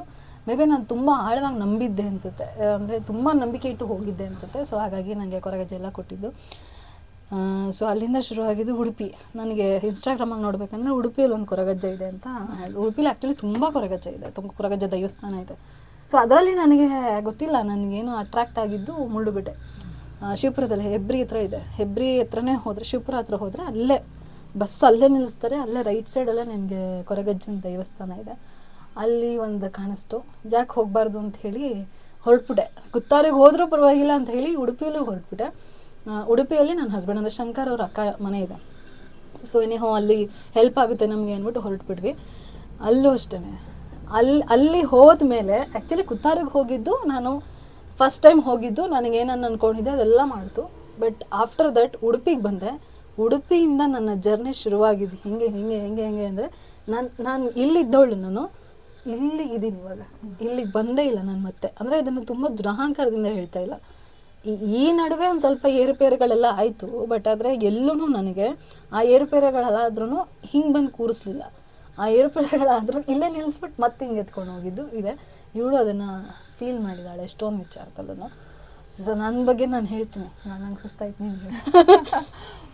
ನನಗೆ ಕೊರಗಜ್ಜ ಅನ್ನೋದು ಒಂದು ದೈವ ಇದೆ ಅಂತ ಗೊತ್ತಾಗಿದ್ದು ಐ ಥಿಂಕ್ 2019 or 18 ಅನ್ಸುತ್ತೆ, 19 or 20 ಇರಬೇಕು ಅನ್ಸುತ್ತೆ. ಪ್ರಜ್ಞಾ ಅಂತ ನನ್ನ ಫ್ರೆಂಡು, ಅವಳು, ನಾನು, ಅವಳ ಹಸ್ಬೆಂಡು ಎಲ್ಲರೂ ಉಡುಪಿಗೆ ಹೋಗಿದ್ವಿ. ಸೇಮ್ ಹಿಂಗೇನೆ ಉಡುಪಿಗೆ ಹೋಗಿದ್ವಿ. ಬಟ್ ಇಲ್ಲಿ ಕುತ್ತಾರ್ಗೆ ಅಥವಾ ಹೆಬ್ರಿಗೆ ಹೋಗಿರ್ಲಿಲ್ಲ ನಾವು. ಅಲ್ಲಿ ಯಾವುದೋ ಒಂದು ಹಳ್ಳಿನಲ್ಲಿರುವಂತಹ ಒಂದು ಚಿಕ್ಕ ದೇವಸ್ಥಾನ, ಅಂದ್ರೆ ಸಾಕಷ್ಟು ಕಡೆ ನಿಮ್ಗೆ ಕೊರಗಜ್ಜನ ಟೆಂಪಲ್ಗಳು ಸಿಗುತ್ತೆ. ಉಡುಪಿಯಲ್ಲಿ ತುಂಬಾ ಇದೆ, ಉಡುಪಿನಲ್ಲಿ ತುಂಬಾ ಸಿಗುತ್ತೆ. ಅದ್ರಲ್ಲಿ ಯಾವುದೋ ಒಂದು ತುಂಬಾ ಚಿಕ್ಕ ಗುಡಿ, ಅಲ್ಲಿ ಕರ್ಕೊಂಡು ಹೋದ್ಲು. ಇಲ್ಲ, ಇಲ್ಲಿ ಚಕ್ಲಿ ಮತ್ತೆ ಎಣ್ಣೆ ಇಟ್ಟರೆ ಅಜ್ಜ ನಾವೇನು ಹೇಳಿದ್ರು ಕೊಡ್ತಾರೆ, ಪ್ಲೀಸ್ ಹೋಗೋಣ ಅಂತ ಅವಳು ಕರ್ಕೊಂಡು ಹೋದ್ಲು. ನಾನು ಟು ಬಿ ಫ್ರ್ಯಾಂಕ್ ಹೇಳ್ತೀನಿ, ಅವತ್ತು ನಾನು ತುಂಬ ಅಯ್ಯೋ ಏನೋ ದೇವರಂತೆ, ಇದೇನೋ ಅಜ್ಜ ಅಂತೆ, ಹಿಂಗೆ ನಿಂತ್ಕೊಂಡ್ಬಿಟ್ಟಿದ್ಯಂತೆ, ಈ ಥರ ಮನಸ್ಸಿನಲ್ಲಿ ಅಂದ್ಕೊಂಡು ಬಂದಿದ್ದು. ಬಟ್ ಅವತ್ತು ಬರಬೇಕಾದ್ರೆ ಒಂದು ಫೋಟೋ ತೊಗೊಂಡು ಬಂದಿದ್ದೆ ನಾನು. ಇವಳಿಗೆ ಅದನ್ನು ತೋರಿಸ್ದೆ, ಅದು ರೀಸೆಂಟಾಗಿ ತೋರಿಸ್ದೆ. ಅವತ್ತೊಂದು ಫೋಟೋ ತೊಗೊಂಡು ಬಂದಿದ್ದೆ. ಅಲ್ಲಿ ಪೇಂಟ್ ಮಾಡಿ ಹಾಕಿದ್ರು, ಕೊರಗಜ್ಜಂದು ಮತ್ತು ಕೋಲಾ ಸೇವೆ ಆಗೋದು ಪೇಂಟ್ ಮಾಡಿ ಹಾಕಿದ್ರು. ನಂಗೆ ಆ ಪೇಂಟಿಂಗ್ ತುಂಬ ಇಷ್ಟ ಆಗಿ ಸ್ವಲ್ಪ ಕಲರ್ಫುಲ್ಲಾಗಿ ಕಾಣೋದನ್ನು ನಾನು ಕ್ಯಾಪ್ಚರ್ ಮಾಡೋದು ಜಾಸ್ತಿ. ಅದನ್ನು ಕ್ಯಾಪ್ಚರ್ ಮಾಡ್ಕೊಂಡು ಬಂದಿದ್ದೆ. ಅದನ್ನು ಇವಳಿಗೆ ಹೇಳೋದು ಮರ್ತೋಗಿದ್ದೆ. ಇವಳು ನನ್ನ ಬದುಕಿನಲ್ಲಿ ಬಂದಮೇಲೆ ಇವಳು ಕೊರಗಜ್ಜನ ಬಗ್ಗೆ ಹೇಳಿದ್ಲು. ನನಗೆ ಬಲಗಾಲು ನೀವು ನಂಬ್ತಿರೋ ಇಲ್ವೋ ಗೊತ್ತಿಲ್ಲ, ನಂಬೋದು ಬಿಡೋದು ಅದು ನಿಮಗೆ ಬಿಟ್ಟಿದ್ದು. 4 ವರ್ಷ ಆ ಕಾಲನ್ನ ನೋವಿಟ್ಕೊಂಡು ಎಷ್ಟು ಒದ್ದಾಡಿದ್ದೀನಿ ಅಂದರೆ, ನನಗೆ ಇದೊಂದು ಕಾಲು ಸರಿಯಾದರೆ ಸಾಕು, ನಾನು ಏನು ಬೇಕಾದರೂ ಮಾಡ್ತೀನಿ, ನನ್ನ ಲೈಫ್ನಲ್ಲಿ ನಾನು ಮ್ಯಾಜಿಕ್ ಬೇಕಾದರೂ ಮಾಡ್ಬೋದು, ನನಗೆ ಇದೊಂದು ಕಾಲು ಸರಿಯಾಗಬೇಕು, ನನಗೆ ಜಾಸ್ತಿ ಹೊತ್ತು ನಿಲ್ಲೋದಕ್ಕಾಗ್ತಾ ಇಲ್ಲ, ಕಸ್ಟಮರ್ನ ಅಟೆಂಡ್ ಮಾಡೋಕ್ಕಾಗ್ತಿಲ್ಲ ಅಂತ ಹಗಲು ರಾತ್ರಿ ಹತ್ತಿದ್ದೀನಿ. ಎಷ್ಟು ಹತ್ತಿದ್ದೀನಿ ಅಂತ ಹೇಳಿದ್ರೆ, ನಾನು SK ಒರಿಜಿನಲ್ ಮಾಡಬೇಕಾದ್ರೂ ಕೂಡ ಸ್ಟಾಲ್ಸ್ಗಳು ಹಾಕ್ತಿದ್ದೆ. ಅಲ್ಲಲ್ಲಿ ಹೋಗಿ ಸ್ಟಾಲ್ಸ್ಗಳು ಹಾಕಿದ್ರೆ ಬೆಳಗ್ಗೆಯಿಂದ ಸಂಜೆವರೆಗೂ ನಿಲ್ಲಬೇಕಿತ್ತು. ಆ ನಿಲ್ಲಬೇಕಾದ್ರೆ ಅಳು ಹೆಂಗೆ ಬರೋದು ಅಂದರೆ, ಹಿಂಗೆ ಕಣ್ಣೀರು ಒರೆಸ್ಕೊಂಡು ಕಸ್ಟಮರ್ನ ಅಟೆಂಡ್ ಮಾಡಿರೋದಿದೆ. ಇಷ್ಟಿಷ್ಟು ದಪ್ಪ ಊದ್ಬಿಡ್ತಿತ್ತು ಕಾಲು. ತುಂಬ ಅಂದರೆ ತುಂಬ ನೋವು. ತೋರಿಸ್ದೇ ಇರೋ ಡಾಕ್ಟರ್ಸ್ ಇಲ್ಲ, ತೊಗೊಳ್ದೇ ಇರೋ ಟ್ರೀಟ್ಮೆಂಟ್ ಇಲ್ಲ. ಇಷ್ಟಿಷ್ಟು ದಪ್ಪ ಏನು POPಗಳನ್ನ ಹಾಕೊಂಡು ಬ್ಯಾಂಡೇಜ್ಗಳನ್ನ ಹಾಕೊಂಡೆಲ್ಲ ಓಡಾಡ್ಬಿಟ್ಟಿದ್ದೀನಿ. ನಾನು ಫೇಸ್ಬುಕ್ನಲ್ಲಿ ಅದ್ರ ಬಗ್ಗೆ ಪೋಸ್ಟ್ಗಳು ಹಾಕ್ತಾನೆ ಇರ್ತೀನಿ, ಬಿಟ್ಟು ಬಿಡೋದ ಕಾಲು ನೋವುಗಳು ಅಂತ ಅಂದ್ಬಿಟ್ಟು. ಸೊ ಫೋಟೋಸ್ಗಳು ಹಾಕ್ತಾನೆ ಇರ್ತೀನಿ. ವರ್ಷಕ್ಕೆ 1-2-3 ಆದರೂ ಆ ಕಾಲು ನೋವಿಂದು ಫೋಟೋ ಇರುತ್ತೆ. ಅಷ್ಟು ನೋವು ನೋವು ನೋವು ನೋವು ನೋವು. ಇವಳ ಹತ್ರ ಹೇಳಿದೆ, ಇವಳು ಇಲ್ಲ ನೀನು ನನ್ನ ಜೊತೆಗೆ ಒಂದ್ಸರಿ ನಂಬು, ಒಂದ್ಸರಿ ಬಾ, ಸರಿ ಹೋಗ್ಲಿಲ್ಲ ಅಂದರೆ ಬೇಡ, ನೀನು ಒಂದ್ಸರಿ ಬಾ ನನ್ನ ಜೊತೆಗೆ ಅಂತ. ಸರಿ ಅಂತ ಹೇಳಿ ಅದೇನು ದಿಢೀರ್ ನಿರ್ಧಾರ ಮಾಡಿ ರಾತ್ರಿ ಹೊರಟಿದ್ದು. ಇಲ್ಲ ನಿನಗೆ ಕಡಿಮೆ ಆಗೇ ಆಗುತ್ತೆ ಅಂತ ಹೇಳ್ಬಿಟ್ಟು ಇವಳು ಕರ್ಕೊಂಡು ಹೋದ್ಮೇಲೆ ನಮಗೆ ಎಂಥ ಪರಿಸ್ಥಿತಿ ಅಂತ ಹೇಳಿದ್ರೆ ಅಲ್ಲಿ ಒಂದು ಸಿಸ್ಟಮ್ ಇದೆ. ಆ ಸಿಸ್ಟಮ್ನ ಅವ್ರು ಬ್ರೇಕ್ ಮಾಡಲ್ಲ. ಯಾವುದೇ ಕಾರಣಕ್ಕೂ ಎಂಥ VIP ಬಂದ್ರೂ ಆ ಸಿಸ್ಟಮ್ನ ಅವ್ರು ಬ್ರೇಕ್ ಮಾಡಲ್ಲ. ಆ ಸಿಸ್ಟಮ್ ನಮ್ಗೆ ಇಷ್ಟ ಆಯಿತು. ಬಟ್ ನಮ್ಮ ಅದೃಷ್ಟನೋ ದುರಾದೃಷ್ಟನೋ ಗೊತ್ತಿಲ್ಲ, ನಾವು ಹೋಗೋ ಟೈಮಿಗೆ ಟಿಕೆಟ್ಸ್ ಎಲ್ಲ ಕೊಟ್ಟು ಖಾಲಿಯಾಗೋಗಿತ್ತು. ಅಂದರೆ ಹೇಳ್ತೀನಿ ಪ್ರೊಸೀಜರ್ ಏನಂದರೆ, ಫಸ್ಟು ಶನಿವಾರ ಅವರು ಟೋಕನ್ ಕೊಡ್ತಾರೆ. ಅಂದರೆ ಸಂಡೇ ನಾವು ಅಜ್ಜನ ಹತ್ರ ಪ್ರಶ್ನೆ ಇಡ್ಬೋದು. ಅಂದರೆ ನಮಗೆ ಏನಾದರೂ ಒಳ್ಳೇದಾಗಬೇಕು ಅಥವಾ ನಮ್ಮ ಬಗ್ಗೆ ಏನೇ ಇದ್ರೂ ಸಿಲ್ಲಿ ಮ್ಯಾಟ್ರ್ ಇದ್ರೂ ನಾವು ಅಲ್ಲಿ ಪ್ರಶ್ನೆ ಇಡ್ಬೋದು. ಅದು ಭಾನುವಾರ ಹೇಳ್ತಾರೆ. ಭಾನುವಾರ ಹೇಳೋದಕ್ಕೆ ಅವರು ಶನಿವಾರನೇ ಟೋಕನ್ ಕೊಡ್ತಾರೆ ವಿತ್ ಫ್ರೀ ಕಾಸ್ಟ್. ಅಲ್ಲಿ ಏನು ದುಡ್ಡು ಗಿಡ್ಡು ಏನೂ ತೊಗೊಳಲ್ಲ, ಎಲ್ಲ ಫ್ರೀನೇ ಆಯಿತಾ. ನಿಮಗೆ ಏನು ನೀವು ₹1 ಇಡ್ಬೇಕನ್ಸುತ್ತಾ ₹1 ಇಡ್ಬೋದು, ₹2 ಇಡ್ಬೇಕು, ಇಂತಿಷ್ಟೇ ಇಡ್ಬೇಕಂತ ಏನು ರೂಲ್ಸ್ ಇಲ್ಲ. ಏನು ಇಡಬಾರ್ದ, ಏನು ಇಡ್ದೇನು ಬರ್ಬೋದು. ಫ್ರೀಯಾಗಿ ಊಟ ಕೊಟ್ಟು ಅಚ್ಚುಕಟ್ಟಾಗಿ ನಿಮ್ಮನ್ನ ನೋಡ್ಕೊಂಡು ಕೈ ತುಂಬಾ ಚಕ್ಲಿ ಕೊಟ್ಟು ಕಳಿಸ್ತಾರೆ. ಸೊ ಅವತ್ತು ಶನಿವಾರ ಟೋಕನ್ ಕೊಡ್ತಾರೆ. ಆ್ಯಕ್ಚುಲಿ ನಾನು ಫಸ್ಟ್ ಕಾಲ್ ಮಾಡ್ಕೊಂಡಿದ್ದೆ ಅವ್ರಿಗೆ, 12 ಗಂಟೆಗೆ ಬನ್ನಿ ಅಂತ ಹೇಳಿದ್ರು ಶನಿವಾರ. ಸೊ ನಾನು ಆರಾಮಾಗಿ ಆಯ್ತು ಬಿಡು ಹೋಗೋಣ ಅಂತ ಅಂದ್ಕೊಂಡು ಹೋಗಿದ್ವಿ. ಅದೇನೋ ಗೊತ್ತಿಲ್ಲ, ಕೋಇನ್ಸಿಡೆನ್ಸ್ ಏನೋ ಮನೆಯಿಂದ ಹೊರಟಿದ್ದು ಬೇಗ ಹೊರಟಿದ್ವಿ. ಸೊ ಯಾವುದಕ್ಕೂ ಒಂದು ಫೋನ್ ಮಾಡಿ ತಿಳ್ಕೊಳ್ಳೋಣ ಅಂತ ಅಂದ್ಬಿಟ್ಟು ಫೋನ್ ಮಾಡಿದೆ. ಇಲ್ಲ ಟೋಕನ್ ಕೊಡೋಕೆ ಶುರು ಮಾಡ್ತಾರೆ ಇನ್ನು ½ ಅವರ್ ಅಂದರು. ಐ ಥಿಂಕ್ 10 o'clock 10:30 ನೀವು ಇಲ್ಲಿ ಇರಬೇಕು ಅಂತಂದರು. ನನಗೆ ಫುಲ್ ಶಾಕು. ಬಿಕಾಸ್ ಉಡುಪಿಯಿಂದ ಹೆಬ್ರಿ ಶಿವಮೊಗ್ಗಕ್ಕೆ ಹೋಗೋಕ್ಕೆ ಮಿನಿಮಮ್ ಇಲ್ಲ ಅಂದರೆ ನಿಮಗೆ 40 minutes ಬೇಕೇ ಬೇಕು ಬಸ್ಸಲ್ಲಿ ಹೋಗಬೇಕಾದ್ರೆ. ಯಾಕಂದರೆ ಬಸ್ ಅಂದರೆ ಒಂದು 40 minutes 30 minutesಲ್ಲಿ ಹೋಗ್ತಾರೆ. ಸೊ ಏನಪ್ಪ ಮಾಡೋದು ಇವಾಗ ಅಂತ ಅಂದ್ಕೊಂಡು ಸರಿ ಉಡುಪಿ ಮೇನ್ ಸಿಟಿಯಿಂದ ಆಟೋದಲ್ಲಿ ಹೊರಟು ಬೇಗ ಹೋಗುತ್ತೆ ಅಂತ ಅಂದ್ಕೊಂಡು ಹೋದ್ವಿ. ಹೋಗೋಷ್ಟರಲ್ಲಿ ನೋಡಿದ್ರೆ ಟೋಕನ್ ಕಂಪ್ಲೀಟ್ ಖಾಲಿ. ಏನು ಮಾಡೋದು ಗೊತ್ತಾಗ್ತಾ ಇಲ್ಲ. ಆಮೇಲೆ ನನಗೆ ಪರ್ಸ್ನಲಿ ಹೆಂಗಾಗ್ಬಿಟ್ಟಿತ್ತು ಅಂದರೆ, ಅಯ್ಯೋ ನಾನು ಎಂಥ ಪಾಪಿಷ್ಟೇನಾ, ನನ್ಗೆ ಯಾಕೆ ಸಿಗ್ತಿಲ್ಲ. ನನಗೆ ಈ ಥರದ ಇನ್ಸಿಡೆಂಟಲ್ಲಿ ಏನಾಗುತ್ತೆ ಅಂದರೆ, ನಂದೊಂದು ನಂಬಿಕೆ, ನಾನು ಹೋಗಿದ್ದ ಕೆಲಸ ಆಗಲಿಲ್ಲ ಅಂದರೆ ನನಗೆ ಅದು ಅದೃಷ್ಟದಲ್ಲಿ ಬರೋದಿಲ್ಲ ಅಂತ ಅರ್ಥ. ಸೊ ಈ ಥರದ್ದು ನಾನು ತುಂಬ ನಂಬ್ತೀನಿ. ಬಟ್ ನಾನೇನು ಅಂದ್ಕೊಂಡಿದ್ದೆ ಅಂದರೆ, ಇವಳನ್ನ ಬೇರೆ ಬೆಂಗಳೂರಿಂದ ಕರ್ಕೊಂಬಂದಿದ್ದೀನಿ, ಏನಪ್ಪ ಇದು ಇಷ್ಟು ದೂರ ಟೋಕನ್ ಸಿಕ್ಕಿಲ್ಲ ಅಂದರೆ ವೇಸ್ಟು. ನಾವು ವೇಸ್ಟ್ ಇನ್ ದ ಸೆನ್ಸ್ ಹೋಗಿ ದರ್ಶನ ಮಾಡ್ಕೊಂಬರ್ಬೋದು. ಬಟ್ ಹೋಗಿದ್ದು ನಾವು ಕೇಳಬೇಕು ಅಂತ ಏನು ಹಿಂಗಾಗೋಯ್ತು ಅಂತ ಅಂದ್ಬಿಟ್ಟು ಅಲ್ಲಿ ಒಬ್ಬರಿದ್ರು. ಸೊ ನಾನು ತುಂಬ ಅಂದ್ಕೊಂಡೆ, ಅಜ್ಜನ್ ನಾವು ಬೆಂಗಳೂರಿಂದ ಬಂದಿದ್ದೀವಿ, ನಂಗೆ ಒಂದು ಟೋಕನ್ ಸಿಕ್ಕಿದ್ರು ಸಾಕು ನನಗೆ ಅಂತ ಅಂದ್ಕೊಂಡು ಅವ್ರು ಹೋಗಿದ ತಕ್ಷಣ ಹೇಳಿದ್ದು ಫಸ್ಟ್ ದರ್ಶನ ಮಾಡಿ ಅವ್ರಿಗೆ ದರ್ಶನ ಚಿಂತೆ, ಭಕ್ತರು ದರ್ಶನ ಮಾಡ್ಕೊಂಡು ಹೋಗ್ಲಿ, ನಮಗೆ ಟೋಕನ್ ಚಿಂತೆ ಆಗ್ಬಿಡುತ್ತೆ. ಮೊದಲು ನಾವು ಅಜ್ಜನ ದರ್ಶನ ಮಾಡಿದ್ವಿ, ಆಮೇಲೆ ಒಳಗಡೆ ಮಂತ್ರ ದೇವತೆ ತಾಯಿ ಇದ್ದಾಳೆ, ಅಲ್ಲಿ ಹೋಗಿ ಅಂತಂದ್ರು. ನಮಗೆ ಟೋಕನ್ ಸಿಗ್ತಿಲ್ಲ ಅಂತ ಹೋಗಿ ದರ್ಶನ ಮಾಡ್ಕೊಂಡು ಬೇಡ್ಕೊಂಡಿದ್ದಿಷ್ಟೇ, ನೀನ್ ನನ್ನ ಜೊತೆಗೆ ನಿಲ್ತೀಯಾ ಅನ್ನೋದಾದ್ರೆ ದಯವಿಟ್ಟು ನನಗಿಲ್ಲಿ ಅವಕಾಶ ಕೊಡ್ಸು, ಇಲ್ವಾ ಬೇಡ ಪರವಾಗಿಲ್ಲ, ನೀನು ನನ್ನ ಪಾಲಿಗಿಲ್ಲ ಅನ್ಕೊಂಡು ನಾನು ಇಲ್ಲಿಂದ ಹೊರಟ್ಬಿಡ್ತೀನಿ ಇವತ್ತು ಅಂತ. ಬಟ್ ಅದೇನೋ ಅದೃಷ್ಟನೇನೋ ಗೊತ್ತಿಲ್ಲ, ನಮ್ಮನ್ನ ದರ್ಶನ ಮಾಡಿ ಅಂತ ಹೇಳಿದ್ರಲ್ಲ, ಅವರೇ ಕರೆದ್ಬಿಟ್ಟು ಯಾರಿಗೆ ಹೇಳ್ಬಿಡಿ ಒಂದು ಟೋಕನ್ ಇದೆ, ಟೋಕನ್ ಕೊಡ್ತೀನಿ ಅಂತಂದ್ರು. ಪಾಪ ಅದೇನೋ ಗೊತ್ತಿಲ್ಲ, ಅದೇನೋ ಒಂಥರ ದೇವ್ರ ರೂಪದಲ್ಲೇ ಬಂದ್ರೇನೋ ಗೊತ್ತಿಲ್ಲ, ಲಾಸ್ಟ್ ಟೋಕನ್ ಇದ್ದಿದ್ದು 25 ಟೋಕನ್ ನಂಬರ್ 25 ಕರೆಕ್ಟ್ ಸುಮಾ ಅಂತ ಬರೆದ್ಬಿಟ್ಟು ಆ ಟೋಕನ್ ಕೊಟ್ರು. ನಾನ್ ಸಿಕ್ಕಿದೆ ಪುಣ್ಯ ಅನ್ಕೊಂಡ್ಬಿಟ್ಟು ಇಸ್ಕೊಂಡು ಫುಲ್ ಬಜಿಟ್ಕೊಂಡ್ಬಿಟ್ಟೆ ಯಾಕೆ ಬೇಕು ಅಂತ. ನಂಗೆ ಅಲ್ಲಿದು ನೆಕ್ಸ್ಟ್ ಏನಾಗುತ್ತೆ ಗೊತ್ತಿಲ್ಲ, ಇವಳು ಹೇಳ್ಬೇಕು, ಅಲ್ಲಿ ನಾನು ಹೋಗಿ ಎಕ್ಸ್ಪೀರಿಯನ್ಸ್ ಮಾಡಿದ್ರೇನೆ ಗೊತ್ತಾಗೋದು. ಟೋಕನ್ ಸಿಕ್ಕಿದ್ಮೇಲೆ ವಾಟ್ ನೆಕ್ಸ್ಟ್ ಅಂತ ಅವಳು ಹೇಳ್ತಾನೆ ಇದ್ಲು, ನೀನು ಇದನ್ನೇ ಕೇಳಬೇಕು, ನೀನು ಒಂದಷ್ಟು ಬರ್ಕೋಬೇಕು, ನೀನು ಆಮೇಲೆ ಮತ್ತೆ ಕನ್ಫ್ಯೂಸ್ ಆಗಬೇಡ, ಮರ್ತೋಗ್ಬೇಡ, ಬಾರಸಿನಿಂಗ್ ಅಂತ ಹಿಂಗೆ ಎದುರಿಸ್ತಾನೆ ಇದ್ಲು ಅವಳು. ಸೊ ಅಲ್ಲಿಗೆ ನಾನು ಹೋಗಿ ನಂದು 3 ಪ್ರಶ್ನೆ ಇತ್ತು ಅನ್ಸುತ್ತೆ. ಮೊದಲನೇ ಪ್ರಶ್ನೆ ನಂದು ಮೇನು ಕಾಲು ನೋವು ಕಡಿಮೆ ಆಗಬೇಕಿತ್ತು, ಆಮೇಲೆ ಅಮ್ಮಂದು ಹೆಲ್ತ್ ಬಗ್ಗೆ, ಆಮೇಲೆ ನನ್ನ ಫ್ರೆಂಡ್ ಒಬ್ಬ ಹೆಲ್ತ್ ಅಪ್ಸೆಟ್ ಆಗಿತ್ತು, ಅವನದೊಬ್ಬಂದು ಕೇಳಬೇಕಿತ್ತು. ಕೇಳಾದ್ಮೇಲೆ ಹೇಳಿದ್ರು, ಅವನದು ಹೆಂಗೆ ಹೇಳಿದ್ರು ಅಂತ ಹೇಳಿದ್ರೆ, ನೀನು ಅವನನ್ನ ಇಲ್ಲಿಗೆ ಕರ್ಕೊಂಡು ಬಾ, ಅವನನ್ನ ನಾನು ಸರಿ ಮಾಡ್ತೀನಿ ಕರ್ಕೊಂಬಾ ಅಂತ ಹೇಳಿದ್ರು. ಸರಿ ಮಾಡಿದ್ಮೇಲೆ ಕರ್ಕೊಂಡು ಬಾ ಅಂತ. ನನಗೆ ಕಾಲು ನೋವು ಹುಷಾರಾಗುತ್ತೆ ಹೋಗು ಅಷ್ಟೇ ಹೇಳಿದ್ದು, ಹುಷಾರಾಗುತ್ತೆ ಅಜ್ಜನ ಗಂಧ ಇಡು ಹೋಗುತ್ತೆ ಅಂತ ಹೇಳಿದ್ರು. ಇನ್ನು ಅಮ್ಮಂದೂ ಅಷ್ಟೇ ಗಂಧ ಇಡು ಅಂತ ಹೇಳಿದ್ರು. ಬಟ್ ಅಮ್ಮ ಗಂಧ ಇಡ್ಲಿಲ್ಲ. ಇದು ಸತ್ಯ ಏನು ಅಂದರೆ ಅಮ್ಮ ಅಲ್ಲಿಂದ ತಗೊಂಡ್ ಬಂದಾದ್ಮೇಲೆ ಗಂಧ ಒಂದ್ ಸ್ವಲ್ಪ ದಿನ ಇಟ್ರು, ಆಮೇಲೆ ಸುಮ್ನಾದ್ರು. ಮೇ ಬಿ ಅವ್ರಿಗೆ ನಂಬಿಕೆ ಇರ್ಲಿಲ್ಲ ಅನ್ಸುತ್ತೆ, ಸುಮ್ನಾದ್ರು. ಬಟ್ ನನ್ನ ಲೈಫಲ್ಲಿ ಮಿರಾಕಲ್ ಏನಂತ ಹೇಳಿದ್ರೆ, ವಾಪಸ್ ಬರ್ಬೇಕಾದ್ರೂ ಕಾಲು ನೋವಿತ್ತು ನಮಗೆ. ನನ್ಗೆ ಎಷ್ಟು ಕಾಲು ನೋವಿತ್ತು ಅಂದ್ರೆ, ನಾನು ಇವಳಿಗೆ ಹೇಳ್ತಾನೆ ಇದೆ, ಇನ್ನೂ ನೋವು ಕಡಿಮೆ ಆಗಿಲ್ಲ ಕಣೆ ಅಂತ. ನೀನ್ ನಂಬಿಲ್ಲ ಅನ್ಸುತ್ತೆ ಅಜ್ಜನ ಸರಿಯಾಗಿ, ನೀನ್ ನಂಬಬೇಕು, ನಂಬಲಿಲ್ಲ ಅಂದ್ರೆ ಹಿಂಗೆ ಆಗೋದು ಅಂತ ಬೈತಾನೆ ಇದ್ಳು.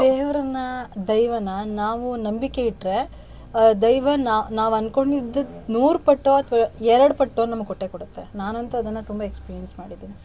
ಸೊ ನಾವು ನಂಬೇಕಷ್ಟೇ. ಇದೊಂದು ಚೇಂಜಸ್ ಹೇಳ್ತೀನಿ ನನ್ನ ಲೈಫಲ್ಲಿ ಹೆಂಗಾಯ್ತು ಅಂತ. ಅಲ್ಲಿಂದ ಬಂದು ಒಂದ್ ಸ್ವಲ್ಪ ದಿನಕ್ಕೆ ನೋವು ಕಡಿಮೆ ಆಗೋಯ್ತು. ನೋವು ಹೆಂಗ್ ಕಡಿಮೆ ಆಯ್ತು ಅಂದ್ರೆ, ಕುಣಿಯೋದು ಜಿಗ್ಗೋದು ಎಲ್ಲ ಜಾಸ್ತಿನೇ ಆಯ್ತು. ಜಿಮ್ಮಿಗೆ ಜಾಯ್ನ್ ಆದ್ವಿ, ದಿನ ಹೋಗಿ ಕುಣಿತಿದ್ವಿ, ದಿನ ಹೋಗಿ ಬರೀ ಡ್ಯಾನ್ಸ್ ಕ್ಲಾಸ್ ಅಟೆಂಡ್ ಮಾಡ್ತಿದ್ದು. ಮುಂಚೆ ಅಶ್ವಿನಿ ಜೊತೆಗೆ ಡ್ಯಾನ್ಸ್ ಕ್ಲಾಸ್ ಅಟೆಂಡ್ ಮಾಡ್ಬೇಕಾದ್ರೆ ಒಂದ್ 4 ಸ್ಟೆಪ್ ಆಗ್ತಿದಂಗೆ ಅವನಿಗೆ ಕಾಲ್ ತೋರಿಸ್ತಿದೆ, ನನ್ ಕಾಲು ಸ್ವೆಲ್ಲಿಂಗ್ ಇದೆ, ಟ್ವಿಸ್ಟ್ ಆಗ್ಬಿಟ್ಟಿದೆ, ಅದಾಗಿದೆ ಅನ್ಬಿಟ್ಟು ಕಾಲ್ ತೋರಿಸಿ ಸೈಡಲ್ಲಿ ಕುತ್ಕೊಂಡು ಬೇರೆಯವ್ರು ಮಾಡೋದನ್ನ ನೋಡ್ತಿದ್ದೆ. ಬಟ್ ಇವಳ ಜೊತೆಗೆ ಮತ್ತೆ ಜಿಮ್ಮಿಗೆ ಜಾಯ್ನ್ ಆದ್ನಲ್ಲ, ಒಂದು ದಿವ್ಸನೂ ಕುತ್ಕೊಂಡಿಲ್ಲ. ಇವಳಕ್ಕಿಂತ ಜಾಸ್ತಿ ನಾನೇ ಕುಣಿತಿದ್ದೆ. ಅಷ್ಟು ಕಾಲ್ ಮೇಲೆ ಭಾರ ಕೊಟ್ರು ಎಲ್ಲೂ ಕೂಡ ಕಾಲ್ ನೋವು ಬಂದಿರ್ಲಿಲ್ಲ. ಅದಾದ್ಮೇಲೆ ಏನಾಯ್ತು, ಅಗಲ ಸೇವೆ ಕೊಡ್ತೀನಿ ಅಂತ ಹರಿಸ್ಕೊಂಡಿದ್ದೆ, ಅಂದ್ರೆ ನನ್ನ ಕಾಲ್ ನೋವು ಹುಷಾರಾದ್ರೆ. ಇದಾದ್ಮೇಲೆ ಮಜಾ ಏನಂದ್ರೆ, ಅಗಲ ಸೇವೆ ಕೊಡೋದಕ್ಕೆ ಹೋದ್ವಿ. ಹೋಗ್ಬೇಕಾದ್ರೂ ತುಂಬಾ ಆರಾಮಾಗಿದ್ವಿ. ಹೋಗಿ ಅಗಲ ಸೇವೆ ಕೊಟ್ಟು ಬರ್ಬೇಕಾದ್ರೆ ಗಂಧ ಪ್ರಸಾದ ತಗೊಂಡ್ ಬಂದೆ. ಅದೇನಾಗೋಯ್ತು ಅಂತ ಹೇಳಿದ್ರೆ, ಗಂಧ ಪ್ರಸಾದ ಮೇಡಮ್ ಅವ್ರು ಕೂತಿರೋ ಹತ್ರ ಬಿದ್ದೋಗ್ಬಿಟ್ಟಿದೆ. ಇವರು ಎತ್ತು ಮಡ್ಕೊಂಡಿದ್ದಾರೆ.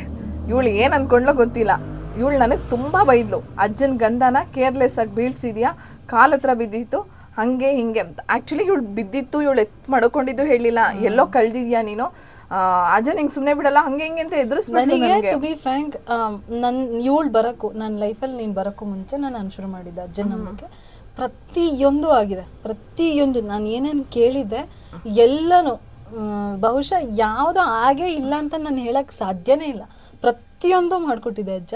ಸೊ ನಂಗೆ ಅಜ್ಜನ ಬಗ್ಗೆ ಏನಾದ್ರು ಹೇಳ್ತಿದ್ದಾರೆ ಅಥವಾ ಅದ್ರ ಬಗ್ಗೆ ಏನಾದ್ರು ಕೇರ್ಲೆಸ್ ಮಾಡ್ತಿದ್ದಾರೆ ಅಂದ್ರೆ ನಂಗೆ ತುಂಬಾ ಕೋಪ ಬಂದ್ಬಿಡುತ್ತೆ. ನಂಗೆ ಇವಳು ಏನ್ ಮಾಡ್ಬಿಟ್ಲು, ಕಾಲಲ್ಲಿ ಬರ್ತಾ ಅದ್ ಎಲ್ ಬಿಸಾಕಲ್ಲೇನೋ ನನಗೆ ಗೊತ್ತಿಲ್ಲ. ಬಿಸಾಕಿದಲ್ಲ, ಅದು ಬಿಸಾಕಿಲ್ಲ, ಬಟ್ ಬೈ ಮಿಸ್ಟೇಕ್ ಅದು ಸಡನ್ ಎಲ್ಲ ಕುತ್ಕೋಬೇಕಾದ್ರೆ ರಶ್ ಅಲ್ಲಿ ಕುತ್ಕೊಂಡಿದ್ದು ಕಾರ್ಗೆ. ಅವಾಗ ಎಲ್ಲೋ ಮಿಸ್ ಆಗಿ ಬಿದೋಗ್ಬಿಟ್ಟಿದೆ. ನಾನು ಎತ್ತಿಟ್ಕೊಂಡಿದ್ದೆ, ಇವಳು ಅದನ್ನ ಎತ್ತಿಟ್ಕೊಂಡಿದ್ರೆ ನಂಗೆ ಗೊತ್ತಿಲ್ಲ. ಬೈತಾನೆ ಇದ್ಲು ಇವಳು. ಒಂದು ತಿಂಗಳು ಬೈದಿದ್ದಾಳೆ. ಆಮೇಲೆ ಹೇಳಿದ್ದು, ನನಗೆ ಕಾಲ್ ನೋವು ಜಾಸ್ತಿ ಆಗೋಯ್ತು, ಕೊಟ್ಟಿರೋದು ಹಗ್ಲ ಸೇವೆ, ಕಾಲ್ ನೋವು ವಾಸಿ ಆಗಿದೆ ಅಂತ. ಹಗ್ಲ ಸೇವೆ ಕೊಟ್ಟು ಬಂದಾದ್ಮೇಲೆ, ಅಂದ್ರೆ ಸೇವೆಗೆ ಹಣ ಕಟ್ಟಿ ಬರ್ಬೇಕು, 1,500 ಕಟ್ಟಿಸ್ಕೊಂತಾರೆ. ಅದು ನಾವು ಹರಕೆ ಹೊತ್ತು ಬಂದಿದ್ರೆ ಮಾತ್ರ, ನಾವು ಹರಕೆ ಹೊತ್ಕೊಂಡು ಬಂದಿದ್ರೆ ಮಾತ್ರ ಅದಕ್ಕೆ ನಾವು ಕಟ್ಟಬೇಕು. ಅದು ಅವ್ರು ಕಟ್ಟಿ ಅಂತ ಹೇಳೋದಲ್ಲ, ನೀವು ಕೊಡಿ ಅಂತ ಹೇಳ್ತಾರೆ. ಇದು ಆಯ್ತು ಅಂದ್ರೆ ಕೊಡಿ ಅಂತ. ನಂಗೆ ಆಗಿತ್ತಲ್ಲ ಅಂತ ನಾನು ಕಟ್ಬಿಟ್ಟು ಬಂದ್ಮೇಲೆ ನೋವು ಜಾಸ್ತಿ, ಕಾಲೆಲ್ಲ ಊದಿದೆ. ಆಮೇಲೆ ವರಮಹಾಲಕ್ಷ್ಮಿ ಹಬ್ಬದ ಕ್ಲೀನಿಂಗು, ವರಮಹಾಲಕ್ಷ್ಮಿ ಆಗಿದ್ದು ನೆಕ್ಸ್ಟ್ ಡೇನೆ ನಾವು ಉಡುಪಿಗೆ ಹೋಗಿದ್ದು. ಬಟ್ ಉಡುಪಿಗೆ ಹೋಗೋದ್ ಹಿಂದಿನ ದಿವ್ಸ, ಅಂದ್ರೆ 2 ದಿನದ ಹಿಂದೆ ಸರಿಗ್ ಬಿದ್ದಿದ್ದೀನಿ. ಬಿದ್ದು ಕಾಲ್ ಊದಿಸ್ಕೊಂಡಿದೀನಿ. ಅಂದ್ರೆ ಉಡುಪಿಗೆ ಹೋಗೋ ದಿವಸ ಅಂದ್ರೆ ಶನಿವಾರ ಅಗಲ ಸೇವೆ ಇತ್ತು. ಅಂದ್ರೆ ನಾವೇನ್ ದುಡ್ಡು ಕಟ್ಟಿದ್ವಲ್ಲ ಅದ್ರದ್ದು ಸೇವೆ ಇತ್ತು. ಅಗಲ ಸೇವೆ ಇಬ್ರದ್ದು ಇತ್ತು. ಆ ಸೇವೆಗೆ ನಾವು ಹೋಗ್ಬೇಕಿತ್ತಲ್ಲ, ಆ 2 ದಿನದ ಹಿಂದೆ ಬಿದ್ದು ಕಾಲ್ ಇಷ್ಟು ದಪ್ಪ ಊದಿದೆ. ನನಗೆ ಏನಾಗ್ತಿದೆ ಅರ್ಥ ಆಗ್ತಿಲ್ಲ. ದುಡ್ಡು ಕಟ್ಬಿಟ್ಟು ಬಂದೆ, ಕಾಲ್ ನೋವು ಜಾಸ್ತಿ ಕೊಟ್ಟೆ. ಮತ್ತೆ ಇವಾಗ ನಾನು ಅಗಲ ಸೇವೆಗೆ ನಾಡಿದ್ದು ಬರ್ಬೇಕು, ಇವತ್ತು ಕಾಲ್ ಮುರ್ಸಿದ್ಯಾ ಅಂತ ಬಿದ್ದಿದ್ದೀನಿ. ಹೆಂಗ್ ಬಿದ್ದಿದ್ದೀನಿ ಅಂದ್ರೆ, ಸರಿಗ್ ಬಿದ್ದು ಸೊಂಟ ಮುರ್ಕೊಂಡು ಕಾಲೆಲ್ಲ ಊದ್ಕೊಂಡು, ಅಯ್ಯೋ ಆ ಕಾಲ್ನಲ್ಲಿ ಇಡೀ ಜರ್ನಿ ಉಡುಪಿಗೆ ಹೋಗ್ಬೇಕಾದ್ರೆ ಕಾಲು ಊದ್ಕೊಂಡು ಕ್ರೇಪ್ ಎಲ್ಲ ಸುತ್ಕೊಂಡು, ಕ್ರೇಪ್ ಬ್ಯಾಂಡೇಜ್ನೆಲ್ಲ ಹೆಂಗ್ ಹೋಗಿದ್ದೀನಿ ಅಂದ್ರೆ, ಯಪ್ಪ ನನಗೆ ಕಾಲ್ ನೋವು ಏನಾಗ್ತಿದೆ ಅನ್ನೋದೇ ಗೊತ್ತಾಗ್ತಿಲ್ಲ. ಒಂದು ನಂಬಿಕೆ, ಅಜ್ಜನ ಹತ್ರ ಹೋದ್ಮೇಲೆ ಸರಿ ಹೋಗುತ್ತೆ. ನಂದು ಗಂಧ ಪ್ರಸಾದ ಕಳ್ದಿದ್ನಲ್ಲ, ಅದಕ್ಕೇನೋ ಶಿಕ್ಷೆ ಕೊಟ್ಟಿರ್ಬೇಕು ಅಜ್ಜ. ಮೇ ಬಿ ಈ ಸರಿ ನನ್ನನ್ನು ಕರೆಸ್ಕೊಂಡು ನನ್ನನ್ನು ಸರಿ ಮಾಡ್ತಾರೆ ಅಂತ. ಆಮೇಲೆ ಅಗಲ ಸೇವೆ ದಿವಸನೇ ಪ್ರಶ್ನೆ ಇತ್ತು. ಅಂದ್ರೆ ಅಜ್ಜ ಪ್ರಶ್ನೆ ಅಂತಲ್ಲ, ಇವಳು ಆಕ್ಚುಲಿ ಮುಂದೆ ಕೊಟ್ಟೋಗ್ಬಿಟ್ಲು. ನಾನು ಹೇಳ್ತೀನಿ, ಆಕ್ಚುಲಿ ಇವಳು ನನ್ನ ಹತ್ರ ಎಲ್ಲ ಕೇಳ್ಬೇಕಂದ್ರೆ ಏನಪ್ಪ ಮಾಡೋದು, ಇವಾಗ ಕಾಲು ನೋವು ತುಂಬಾ ಆಗ್ತಾ ಇದೆ, ಯಾಕೆ ಅಜ್ಜನ ಹತ್ರ ಹೋಗಿ ಬಂದ್ರು ಕಾಲು ನೋವು ಹಿಂಗಾಗ್ತದೆ, ನಾನು ಅಗಲ ಸೇವೆಗೆ ದುಡ್ಡು ಕೊಟ್ಟಿದ್ದೆ ಅಂತ ಪ್ರತಿದಿನ ಹೇಳ್ತಾನೆ ಇದ್ಲು. ನಾನು ಇವತ್ತು ಹೇಳ್ಬಿಡ್ಲಾ ನನ್ನ ಹತ್ರ ಇದೆ ನನ್ ಗಂಧ ಅಂತ ಅನ್ಕೊಂತಾನೆ ಇದ್ದೆ. ಬಟ್ ಆಮೇಲೆ ಹೇಳ್ಬಿಟ್ಟೆ ನಾನು ಇವಳಿಗೆ, ನಿನ್ ಗಂಧ ನನ್ನ ಹತ್ರ ಇದೆ, ನೀನು ಕವರಲ್ಲಿ ಇಟ್ಬಿಟ್ಟು ಎಲ್ಲೋ ಇದ್ ಮಾಡ್ಬಿಟ್ಟಿದೆ, ಬಿಸಾಕ್ಬಿಟ್ಟಿದೆ, ನೀನ್ ಎಷ್ಟು ಕೇರ್ಲೆಸ್. ನಾನು ತಂದ್ಕೊಟ್ಟಿಲ್ಲ, ಯಾಕೆಂದ್ರೆ ಅದು ಅವಳ ಜವಾಬ್ದಾರಿ, ಅವಳು ಕರೆಕ್ಟಾಗಿ ಇಟ್ಕೊಬೇಕಾಗಿತ್ತು, ಇಟ್ಕೊಂಡಿಲ್ಲ. ನಾನು ಇದುವರೆಗೂ ಕೊಡ್ಲಿಲ್ಲ ಅವಳಿಗೆ. ನನಗೆ ಅಜ್ಜನ ಗಂಧ ಸಿಗದೆ ಒಂದು ಪುಣ್ಯ. ಆಕ್ಚುಲಿ ನನಗೆ ಆ ಗಂಧನ ಯೂಶಲಿ ಆ ಗಂಧ ನೋಡ್ರೆ ಏನೋ ವೈಬ್ ಬರುತ್ತೆ, ಪಾಸಿಟಿವ್ ವೈಬ್ ಬರುತ್ತೆ. ಹೆಂಗಿರುತ್ತೆ ತೋರ್ಸೋಣ. ಅದು ಎಲ್ಲೆಲ್ಲಿ ಕೊಡ್ತಾರೆ, ಈ ತರ ಎಲೆನಲ್ಲಿ ಕೊಟ್ಟಿರ್ತಾರೆ. ಇದ್ರಲ್ಲಿ ಗಂಧ ಹಾಕಿರ್ತಾರೆ. ಇದಕ್ಕೆ ಸ್ವಲ್ಪ ಆಯಿಲ್ ಡ್ರೈ ಆಗ್ಬಿಡುತ್ತೆ, ಇದು ಲೇಟರು. ಸ್ವಲ್ಪ ಆಯಿಲ್ ಹಾಕೊಂಡು ಯೂಸ್ ಮಾಡ್ಬೋದು. ಒಂದು ಎಲೆ ಗಂಧನ ನೀವು ಆಲ್ಮೋಸ್ಟ್ 6 ತಿಂಗಳವರೆಗೂ ಯೂಸ್ ಮಾಡ್ಬೋದು. ಒಂದು ಎಲೆ ಗಂಧನ ಅಂದ್ರೆ ಎಣ್ಣೆ ಮಿಕ್ಸ್ ಮಾಡಿ ಮಾಡಿ ಮಾಡಿ ನೀವು ಹಚ್ಕೊಂಡ್ರೆ 6 ತಿಂಗಳವರೆಗೂ ಯೂಸ್ ಸೊ ಅದು ಆಕ್ಚುಲಿ ತುಂಬಾ ಪಾಸಿಟಿವ್ ವೈಬ್. ನಂದು ಈ ಸರಿ ಹೋದಾಗ ನನ್ಗೆ ಇಷ್ಟು ಗಂಧ ಸಿಕ್ಕಿದೆ. ಸೊ ನಾನು ಸ್ವಲ್ಪ ಯಾರಿಗ್ ಬೇಕಾದ್ರೂ ದಾನ ಮಾಡುವುದು. ಸೊ ನನಗೆ ಸಿಕ್ಕಿರೋ ಗಂಧನ ನಾನು ಯಾವತ್ತೂ ಯಾರಿಗೂ ಕೊಡಲ್ಲ, ಯಾಕಂದ್ರೆ ನನಗೆ ಅದೇನೋ ಒಂಥರ, ನನಗೆ ಅಜ್ಜನ ಗಂಧ ಸಿಗುತ್ತೆ ಒಂಥರ ಪುಣ್ಯ ಅಂಥದ್ರಲ್ಲಿ. ಅಜ್ಜನ ಗಂಧ ನಮಗೆ ಸಿಗ್ತಾ ಇದೆ, ಅದನ್ನು ನಾವು ತುಂಬ ಜೋಪಾನವಾಗಿ ಕಾಪಾಡ್ಕೊಳ್ಬೇಕಿರೋ ನಮ್ಮ ಜವಾಬ್ದಾರಿ. ಇವಳು ಕಾಪಾಡ್ಕೊಂಡಿರಲಿಲ್ಲ ಅಂತ ನಾನು ಎತ್ಕೊಂಡು ಹೋದೆ ಮನೆಗೆ, ನಾನು ಕೊಡಲೇ ಇಲ್ಲ ಇವಳಿಗೆ, ಇದುವರೆಗೂ ಕೊಟ್ಟಿಲ್ಲ. ಅದಾದಮೇಲೆ ಪ್ರತಿದಿನ ಹೇಳ್ತಾ ಇದ್ಲು, ವರಮಹಾಲಕ್ಷ್ಮಿ ಹಬ್ಬದ ದಿನ ಬಿದ್ಲು, ಮತ್ತು ಇನ್ನೊಂದು ಸ್ವಲ್ಪ ನೋವು ಅವಳಿಗೆ. ಮೇ ಬಿ ನಾವು ಹಬ್ಬಕ್ಕೆ ಓಡಾಡುವಾಗ KR ಮಾರ್ಕೆಟ್ನಲ್ಲೆಲ್ಲ ಓಡಾಡುವಾಗಂತೂ ಅವಳದು ಫುಲ್ ನರ ಎಲ್ಲ ಪೂರ್ತಿ ಊದ್ಕೊಂಡ್ಬಿಟ್ಟಿದ್ದು, ಎಲ್ಲ ನರಗಳು ಊದ್ಕೊಂಡ್ಬಿಟ್ಟಿದ್ದು, ಫುಲ್ ಸ್ವೆಲ್ ಆಗಿಬಿಟ್ಟಿತ್ತು. ಏನು ಮಾಡೋದು, ಕ್ರೇಪ್ ಬ್ಯಾಂಡೇಜ್ ಎಲ್ಲ ಹಾಕಿದ್ಲು, ಮೂವೆಲ್ಲ ಹಾಕಿದ್ಲು, ಏನೋ ಔಷಧಿನೆಲ್ಲ ಹಾಕಿದ್ಲು, ಅಂದರೂ ವಾಸಿ ಆಗಲಿಲ್ಲ. ನಾನು ಹೇಳ್ತಾನೆ ಬಂದೆ, ಇನ್ನೇನು ಒಂದು ವಾರ ತಾನೇ ಆಗಲೇ ಸೇವೆ, ಹೋಗ್ಬಿಟ್ಟು ಬಂದ್ಬಿಡೋಣ, ಇನ್ನೇನು ಒಂದು 3 ದಿನ ತಾನೆ, 2 ದಿನ ತಾನೆ ಅಂತ. ಸೊ ಹೋಗುವಾಗಲೂ ಅಷ್ಟೇ, ಬೆಂಗಳೂರಿಂದ ಉಡುಪಿಗೆ ಹೋಗೋವರೆಗೂ ಕೂಡ ತುಂಬ ಆಗ್ತಾಯಿಲ್ಲ, ನೋವು ನೋವು ಅಂತಲೇ ಹೇಳ್ತಾ ಇದ್ಲು. ಇನ್ನೇನು ಉಡುಪಿಗೆ ಹೋಗ್ತೀವಲ್ಲ, ಅಜ್ಜನ ಹತ್ರ ಹೋಗಿ ನೀನು ಅಗಿಲೆ ಸೇವೆ ಕೊಡ್ತೀಯಲ್ಲ ನೋಡೋಣ ಅಂತ ಹೋದ್ವಿ. ಹೋಗಿ ಅಗಿಲ ಸೇವೆನಲ್ಲಿ ಹೆಂಗೆ ಅಂದ್ರೆ ಅಜ್ಜನ ಮುಂದೆ ಎಲೆಗಳನ್ನ ಹಾಕಿರ್ತಾರೆ. ಆ ಎಲೆ ಮೇಲೆ ನಾವು ಊಟ ಬಡಿಸ್ಬೇಕು. ಯಾರ್ಯಾರು ಸೇವೆ ತಗೊಂಡಿರ್ತೀವಲ್ವಾ ಅವರು ಊಟಗಳನ್ನ ಬಡಿಸ್ಬೇಕು. ಆ ಊಟನ ಅಜ್ಜಂಗೆ ನೈವೇದ್ಯ ಆದ್ಮೇಲೆ ನಮಗೆ ಕೊಡ್ತಾರೆ. ಆ ಊಟ ಬಡಿಸಿ ಎಲ್ಲ ಆದ್ಮೇಲೆ ಆ ನೈವೇದ್ಯ ಕೊಡೋ ಟೈಮ್ನಲ್ಲಿ ಅಲ್ಲಿವರೆಗೂ ನಾವು ನಿಲ್ಸಿದರೆ ನೈವೇದ್ಯ ಬಡಿಸೋದಕ್ಕೆ ಅಲ್ಲೂ ನೋವು. ಅಜ್ಜ ಅಲ್ಲಿ ಮನ್ಸಲ್ಲಿ, ಅಜ್ಜ ಈ ಸೇವೆ ಕೊಡ್ತಿರೋದು ಯಾಕೆ, ಕಾಲ್ ನೋವು ಹೋಗಿದೆ ಅಂತ. ಈಗ ನೋಡಿದ್ರೆ ಮತ್ತೆ ಕಾಲ್ ನೋವು ಕೊಟ್ಟಿದ್ಯಾ, ಮತ್ತಿನ್ನೇನು ಸೇವೆ ಕೊಡ್ಬೇಕು ನಾನು ನಿನ್ಗೆ, ನನ್ಗಂತೂ ಅರ್ಥ ಆಗ್ತಿಲ್ಲ, ತಪ್ಪಾಗಿದ್ರೆ ಕ್ಷಮಿಸು, ಬುದ್ಧಿ ಹೇಳು. ಅದು ಬಿಟ್ಬಿಟ್ಟು ಈ ಥರ ಮತ್ತೆ ಮತ್ತೆ ನೋವು ಕೊಟ್ರೆ ನನಗೆ ಆಗೋದೇ ಇಲ್ಲ. ನಿನ್ನ ಹತ್ರ ಬಂದಿದ್ದೆ ನಾನು ಮೊರೆ ಹಾಕೊಂಡು ಬಂದಿದ್ದೆ ಇದಕ್ಕೋಸ್ಕರ, ನೀ ಮತ್ತೆ ಇದನ್ನೇ ಮಾಡ್ತೀಯಲ್ಲ ಅಂತ ಅಲ್ಲೂ ಬೈಕೊಂಡು ನಿಂತಿದ್ದೆ. ಯಾಕೆ ಹಿಂಗೆ ಮಾಡ್ತೀಯ ನೀನು ನನಗೆ ಅಂತ. ಆಮೇಲೆ ಸರಿಯಾ ಪ್ರಸಾದ ಕೊಡೋದಕ್ಕೆ ಕರೆದ್ರು, ಎಲ್ಲರನ್ನೂ ಮತ್ತೆ ಕ್ಯೂನಲ್ಲಿ ನಿಲ್ಸಿದ್ರು. ಯಾರ್ಯಾರಾಗ್ಲೂ ಸೇವೆ ಕೊಟ್ಟಿದ್ರಿ ಬನ್ನಿ ಕ್ಯೂನಲ್ಲಿ ನಿಂತ್ಕೊಳ್ಳಿ ಅಂತ. ಕ್ಯೂನಲ್ಲಿ ನಿಂತ್ಕೊಂಡೆ. ಮತ್ತೆ ಹೋದಾಗ ಅದೇನೋ ಗೊತ್ತಿಲ್ಲ, ಕೇಳೇ ಬಿಡೋಣ, ಎಲ್ಲರೂ ಕೇಳ್ತಿದ್ರಲ್ಲ, ಹಂಗಂದ್ರೆ ಇವಾಗ ನಾನು ಕೇಳ್ಬೋದು ಅನ್ನೋ ಥರ. ನೆಕ್ಸ್ಟ್ ಡೇಗೆ ಆ್ಯಕ್ಚುಲಿ ನಮಗೆ ಕೇಳೋದಿದ್ದು, ಪ್ರಶ್ನೆ ಕೇಳೋದಿದ್ದು. ನೆಕ್ಸ್ಟ್ ಡೇಗೆ ನಾವು ಹೋಗಿದ್ದು 9 ಜನ. 9 ಜನ ನಾವೆಲ್ಲರೂ ಕೇಳೋ ಅಷ್ಟರಲ್ಲಿ ನಂದೆಲ್ಲ ಮರ್ತೋಗ್ಬಿಡ್ತೀನಿ ಅನ್ಸುತ್ತೆ. ನಮ್ಮನೇನಲ್ಲೇ ನಾವು 3 ಜನ, ನಾನು ಅಮ್ಮ ಅಣ್ಣ. ಸೊ ಅಮ್ಮಂದು ಅಣ್ಣಂದು ಕೇಳೋ ಅಷ್ಟರಲ್ಲಿ ನಾನು ಮರ್ತೋಗ್ತೀನಿ ಅನ್ನೋದು ನನಗೆ ಗೊತ್ತಿತ್ತು. ಸೊ ಹೆಂಗಾದ್ರೂ ಮಾಡಿ ನಂದು ಇವಾಗಲೇ ಕೇಳ್ಬಿಡ್ಬೋದಲ್ಲ ಅಂತ ಅಂದ್ಬಿಟ್ಟು ಹೋದೆ. ಆಮೇಲೆ ಸಿಹಿನ ಖಾರನ ಅಂತ ಕೇಳಿದ್ರು. ನಾನು ಫುಲ್ ಖಾರ ಅಂತ ಹೇಳಿದೆ. ನಾನ್ ವೆಜ್ದು ಪ್ರಸಾದನ ಕೊಟ್ಟರು ನನಗೆ. ನಾನ್ ವೆಜ್ಜಲ್ಲಿ ಅವರು ಫಿಶ್ಶು, ಕೋಳಿ ಎಲ್ಲ ಮಾಡಿರ್ತಾರೆ. ಸೊ ಅದೆಲ್ಲ ಊಟ ಕೊಡ್ತಾರೆ ನಮಗೆ. ಎಲ್ಲ ತುಂಬ ಚೆನ್ನಾಗಿ ಮಾಡ್ತಾರೆ. ಬಂದು ಭಕ್ತಾದಿಗಳಿಗೆಲ್ಲರಿಗೂ ಕೂಡ ಊಟ ವ್ಯವಸ್ಥೆ ಇರುತ್ತೆ ಅವತ್ತು. ಸೊ ಕೊಟ್ಟರು ನನಗೆ. ಕೊಟ್ಟಾದ್ಮೇಲೆ ಅಜ್ಜ ನಾನು ಈ ಸೇವೆ ಕೊಟ್ಟಿದ್ದೇನೆ ಕಾಲು ನೋವು ಹೋಗಲಿ ಅಂತ. ಆದರೆ ಮತ್ತೆ ಕಾಲು ನೋವು ಶುರುವಾಗ್ಬಿಟ್ಟಿದೆ, ಮುನ್ನೆಲ್ಲ ಬಿದ್ದೆ ನಾನು ಅಂತ.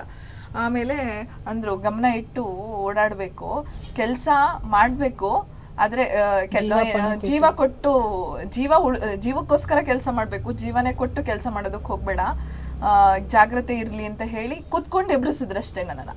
ನಾನು ಅವ್ರ ಮುಂದೆ ಕೂತು ಎದ್ದಿದ್ದು. ನೋವುಂಟಾ ಅಂದರು. ಅವಾಗ ಯಾಕೆ ಇಲ್ಲ ಅಂತ ಹೇಳಬೇಕು ಅನ್ನಿಸ್ತು ನಂಗೆ ಗೊತ್ತಿಲ್ಲ. ನಂಗೆ ಆ್ಯಕ್ಚುಲಿ ಅದೇನು ಫೀಲೇ ಆಗಲಿಲ್ಲ. ಅಂದರೆ ಕೂತು ಎದ್ದಿದ್ದು ನನಗೆ. ನಾನು ಒಂಥರ ಟ್ರಾಮಾನಲ್ಲಿದ್ದೆ.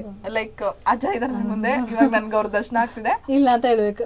ನಾನು ಇಲ್ಲ ಅಂತ ಅವ್ರು ಏನ್ ಕೇಳಿದ್ರು ಅವ್ರು ಏನ್ ಹೇಳಿದ್ರು ಹ್ಞೂ ಅಂತ ಹೇಳ್ಬೇಕು ಅನ್ನೋದ್ರ. ಅಂದ್ರೆ ಲೈಕ್ ನಾನು ಇಲ್ಲ ಅಂದ್ಬಿಟ್ರೆ ಮತ್ತೇನಾದ್ರು ಕೋಪ ಮಾಡ್ಕೊಂಡ್ಬಿಡ್ತಾರ, ಇಲ್ಲ ಗೊತ್ತಿಲ್ಲ, ಒಂಥರ ಟ್ರಾಮಾ. ನಾನು ಇಲ್ಲ ಅಂದೆ. ಮತ್ತೆ ಹೋಗು ನೀನು ಅಂತ ಅಂದ್ರು.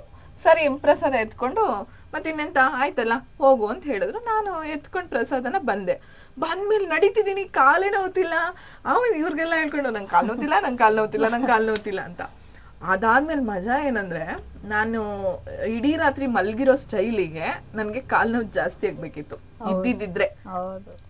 ನನಗೆ ಇಲ್ಲಿಂದ ಬೆಂಗಳೂರು ಬಿಟ್ಟಾಗಿದ್ದಿದ್ದು ಕಾಲು ನೋವು ಇದ್ದಿದ್ರೆ ನಾ ಇಡೀ ರಾತ್ರಿ ಮಲ್ಗಿರೋ ಸ್ಟೈಲಿಗೆ ಕಾಲು ನೋವು ಇನ್ನೂ ಜಾಸ್ತಿ ಆಗಬೇಕಿತ್ತು. ಬಿಕಾಸ್ ನಾವು ನನ್ನ ಪಾಪು ಸ್ನೂಪಿನ ಕರ್ಕೊಂಡು ಹೋಗಿದ್ವಿ. ಬಟ್ ಹೋಟೆಲ್ ಮಾಡಿದ ರೂಮ್ನಲ್ಲಿ ಪೆಟ್ಗಳು ಅಲೋ ಇಲ್ಲ ಅಂತ ಹೇಳ್ಬಿಟ್ರು. ನಾನು ಸ್ವಲ್ಪ ಬಚ್ಚಿಟ್ಕೊಂಡು ಹೋಗಿ ಮ್ಯಾನೇಜ್ ಮಾಡ್ಬೋದಿತ್ತು. ನಾನು ರಾಜಾರೋಷವಾಗಿ ಓಪನ್ ಹಿಂಗೆ ಎತ್ಕೊಂಡು ಕರ್ಕೊಂಡೋದೆ. ಎಂತ ಈಗಳಿಗೆಲ್ಲ ಅಲೋ ಇಲ್ಲ ಅಂತ ಹೇಳ್ಬಿಟ್ರು. ನಾನು ಅಯ್ಯೋ ಏನಪ್ಪ ಮಾಡೋದು ಅಂತ ಹೇಳಿ ನಾವು ಅವ್ರ ಹತ್ರ ವಾದನೂ ಮಾಡ್ಲಿಲ್ಲ. ಗಲೀಜೇನು ಮಾಡಲ್ಲ, ನಾವು ನೋಡ್ಕೊಂತೀವಿ ಅಂದ್ರೆ ಇಲ್ಲ ಅಲೋನೇ ಮಾಡಲ್ಲ ಅಂತ ಹೇಳಿದ್ರು. ಇವಳು ಕಾರ್ ಕೀಸ್ಕೊಂಡು ಇಡೀ ರಾತ್ರಿ ನಾನು ನನ್ನ ಮಗು ಕಾರ್ನಲ್ಲೇ ಮಲ್ಕೊಂಡ್ವಿ. ಬಟ್ ನಿದ್ದೆ ಮಾಡಿಲ್ಲ. ಕಾಲನ್ನ ಹಿಂಗಿಟ್ಟು ಮಲಗಿದ್ದು, ಆ ಕಾಲ್ ಫೋಲ್ಡ್ ಆಗುತ್ತಲ್ಲ ಹಿಂಗೆ, ಕರೆಕ್ಟು ನನಗೆಲ್ಲಿ ಹೇಟ್ ಬಿದ್ದಿತ್ತಲ್ಲ ಆ ಜಾಗ ಹಿಂಗೆ ಫೋಲ್ಡ್ ಮಾಡಿ ಮಲಗಿದ್ದು. ಇಡೀ ರಾತ್ರಿ ಹಂಗೆ ಮಲಗಿದ್ದೀನಿ. ನಾನು ಎಲ್ಲಾದ್ರೂ ಟಯರ್ಡ್ ಆಗಿದ್ನ? ನಾನು ನಿದ್ದೆ ಮಾಡಿಲ್ಲ ಸರಿಯಾಗಿ, ಬಟ್ ಸ್ಟಿಲ್ ನಾನು ಟಯರ್ಡ್ ಆಗಿರಲಿಲ್ಲ, ನನಗೆ ಕಾಲು ನೋವಿರಲಿಲ್ಲ, ನಾನು ಆರಾಮಾಗಿದ್ದೆ. ಅಲ್ಲಿಂದ ಬಂದಮೇಲೆ ತುಂಬ ಆರಾಮಾಗಿದ್ದೀನಿ. ಈ ಕಾಲ್ನಲ್ಲಿ ನಮ್ಮ ಮನೆ ಕೆಲಸದವ್ರನ್ನ ತೆಗೆದ್ಬಿಟ್ವಲ್ಲ, ನಮ್ಮ ಮನೆಯಲ್ಲಿ ಜಿರ್ಲೆ ಜಾಸ್ತಿ ಆಗಿತ್ತು. ಇದೆಲ್ಲ ಹೇಳ್ಬೇಕಾ ಬೇಡವಾ ಗೊತ್ತಿಲ್ಲ, ಬಟ್ ನನಗೆ ಕಾಲ್ ನೋವು ಬರೋ ಚಾನ್ಸಸ್ಗಳು ಎಷ್ಟಿತ್ತು, ಎಲ್ಲೆಲ್ಲಿ ನನಗೆ ಅವಾಯ್ಡ್ ಆಯಿತು ಅನ್ನೋದನ್ನ ಹೇಳ್ತಿರೋದು. ನಮ್ಮ ಮನೆಯಲ್ಲಿ ಜಿರ್ಲೆ ಜಾಸ್ತಿ ಆಗಿತ್ತು ಅಂತ ಅಂದ್ಬಿಟ್ಟು ಅಲ್ಲಿಂದ ಬಂದ ನೆಕ್ಸ್ಟ್ ಡೇನೆ ಫುಲ್ಲು ಜಿರ್ಲೆ ಔಷಧಿ ಹೊಡ್ಸಿದ್ವಿ. ಪೆಸ್ಟ್ ಕಂಟ್ರೋಲ್ ಅವ್ರನ್ನ ಕರೆಸಿ ಪೆಸ್ಟ್ ಕಂಟ್ರೋಲ್ ಅವ್ರನ್ನ ಕರೆಸಿ ಸೊ ಎಲ್ಲ ಸ್ಪ್ರೇ ಮಾಡಿಸಿ ಬಾಕ್ಲಾಕ್ಬಿಟ್ಟಿದ್ವಿ. ಒನ್ ಡೇ ಇವ್ರ ಮನೇಲೇ ಇದ್ವಿ ನಾವು, ಹೋಲ್ ನೈಟ್ ಎಲ್ಲ. ನೆಕ್ಸ್ಟ್ ಡೇ ಮಾರ್ನಿಂಗ್ ಬಂದು ನಾನು ಶಾಪ್ನ ಕ್ಲೋಸ್ ಮಾಡಿಬಿಟ್ಟಿದೆ. ಐ ಥಿಂಕ್ ಟ್ಯೂಸ್ಡೇ ಅನ್ಸುತ್ತಲ್ಲ, ಮಂಡೇ ಶಾಪ್ ಓಪನ್ ಇತ್ತು, ಮಂಡೇ ನೈಟ್ ಬಂದಿದ್ದು ನೀವು ನಮ್ಮ ಮನೆಗೆ. ಟ್ಯೂಸ್ಡೇ ಫುಲ್ ಡೇ ನಾನು ಕುಕ್ರಗಾಲ್ನಲ್ಲಿ ಕುತ್ಕೊಂಡು ಇಡೀ ಮನೆನ ಬಟ್ಟೆನಲ್ಲಿ ಹೊರಿಸಿದ್ದೀನಿ. ನೆಲನ ಎಲ್ಲ ಕಂಪ್ಲೀಟ್ ನಾನೊಬ್ಳೆ ಕೈಯಲ್ಲಿ ಒರೆಸಿದ್ದೀನಿ. ಪಾತ್ರೆ ಕುತ್ಕೊಂಡು ತೊಳೆದಿದ್ದೀನಿ, ಕುಕ್ರುಗಲ್ನಲ್ಲಿ ಕುತ್ಕೊಂಡು ಪಾತ್ರೆಗಳನ್ನ ತೊಳೆದಿದ್ದೀನಿ. ಆ ಬಾಡಿ ವೆಯ್ಟ್ ಎಲ್ಲ ಆ ಕಾಲ್ ಮೇಲೆ ಬಿದ್ದಿರುತ್ತೆ.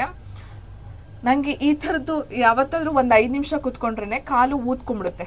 ಬಟ್ ಇದು ಹೆಂಗೆ ಅಂದರೆ 3 ಅವರ್ 4 ಅವರ್ ಕೆಲಸ ಮಾಡಿದ್ದೀನಿ ಆ ಥರ. ಆ ಬಾಡಿ ವೆಯ್ಟ್ ಕಂಪ್ಲೀಟ್ ಬಿಟ್ಟು ಏನೂ ಆಗಿಲ್ಲ. ನಾನು ನಮ್ಮಮ್ಮಗೆ ಹೋಗೋದು, ಅವ ನೋಡು ಕಾಲೇ ನೋವ್ತಿಲ್ಲ ಅಂತ ಹೋಗೋದು, ತೋರಿಸೋದು, ಕಾಲೇ ನೋವ್ತಿಲ್ಲಮ್ಮ, ಅಲ್ಲ ಇಷ್ಟೊಂದು ಕೆಲಸ ಮಾಡ್ತಿದ್ದೀನಲ್ಲ ಕಾಲೇ ನೋವ್ತಿಲ್ಲಮ್ಮ.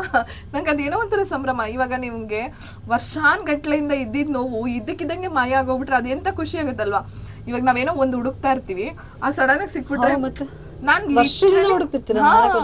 ನಾನು ಲಿಟ್ರಲಿ ಮಗು ಆಗ್ಬಿಟ್ಟಿದೆ. ಯಾಕೆಂದ್ರೆ 4 ವರ್ಷದಿಂದ ನಾನು ಸುತ್ತದೇ ಇರೋ ದೇವಸ್ಥಾನ ಇಲ್ಲ, ತೋರಿಸದೇ ಇರೋ ಡಾಕ್ಟರ್ ಇಲ್ಲ. ಅಷ್ಟು ಸುತ್ತಿ ಅಂದ್ರೆ ಬೇರೆ ಯಾವ ದೇವ್ರ ಕೈಲೂ ಆಗಲ್ಲ, ಕೊರಗಜ್ಜನ ಕೈ ಮಾತ್ರ ಆಗತ್ತೆ ಅಂತಲ್ಲ.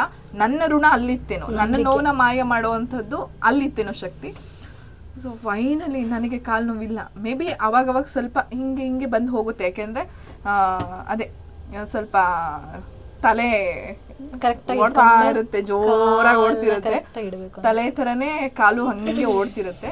ಸೊ ಸ್ವಲ್ಪ ಬೀಳೋದು ಹೇಳೋದು ಇದ್ದಿದ್ದೇನೆ, ಬಟ್ ಬಿದ್ದಿಲ್ಲ ಸ್ಟಿಲ್. ಇನ್ನೂ ಅಲ್ಲಿಂದ ಬಂದ್ಮೇಲೆ ಬಿದ್ದಿಲ್ಲ. ಸೊ ನಂದು ಸ್ವಲ್ಪ ತಿಂಗಳಲ್ಲಿ 10 ದಿವಸ ಬೀಳ್ತಿರ್ತೀನಿ, ಹೇಳ್ತಿರ್ತೀನಿ, ಕಾಲ್ ಪಾಯ ಸರಿ ಇಲ್ಲ ಅಂತಾರೆ. ಅದನ್ನ ಸರಿ ಮಾಡ್ಕೊಳಕ್ಕಾಗಲ್ಲ, ಹುಟ್ಟಾಗಿಂದ ಬಂದಿರೋದು. ಸೊ ಅಷ್ಟೇ. ಅಲ್ಲಿಂದ ಬಂದ್ಮೇಲೆ ನಂದು ಕಂಪ್ಲೀಟ್ ಇದಾಯ್ತು. ಆಮೇಲೆ ನನ್ನ ಫ್ರೆಂಡಿಗೆ ಹೇಳಿದ್ನಲ್ಲ, ಅವನಿಗೆ ಬೇಡ್ಕೊಂಡು ಬಂದಿದ್ದೆ ನಾನು. ಅವನದು ಕಂಪ್ಲೀಟ್ ಬ್ಯಾಕ್ ಸ್ಪೈನಲ್ಲಿ ಪ್ರಾಬ್ಲಮ್ ಆಗಿಬಿಟ್ಟಿತ್ತು ಕಂಪ್ಲೀಟ್. ಅವನೊಂಥರ ಹಾಸಿಗೆ ಹಿಡಿದ್ಬಿಟ್ಟಿದ್ದ.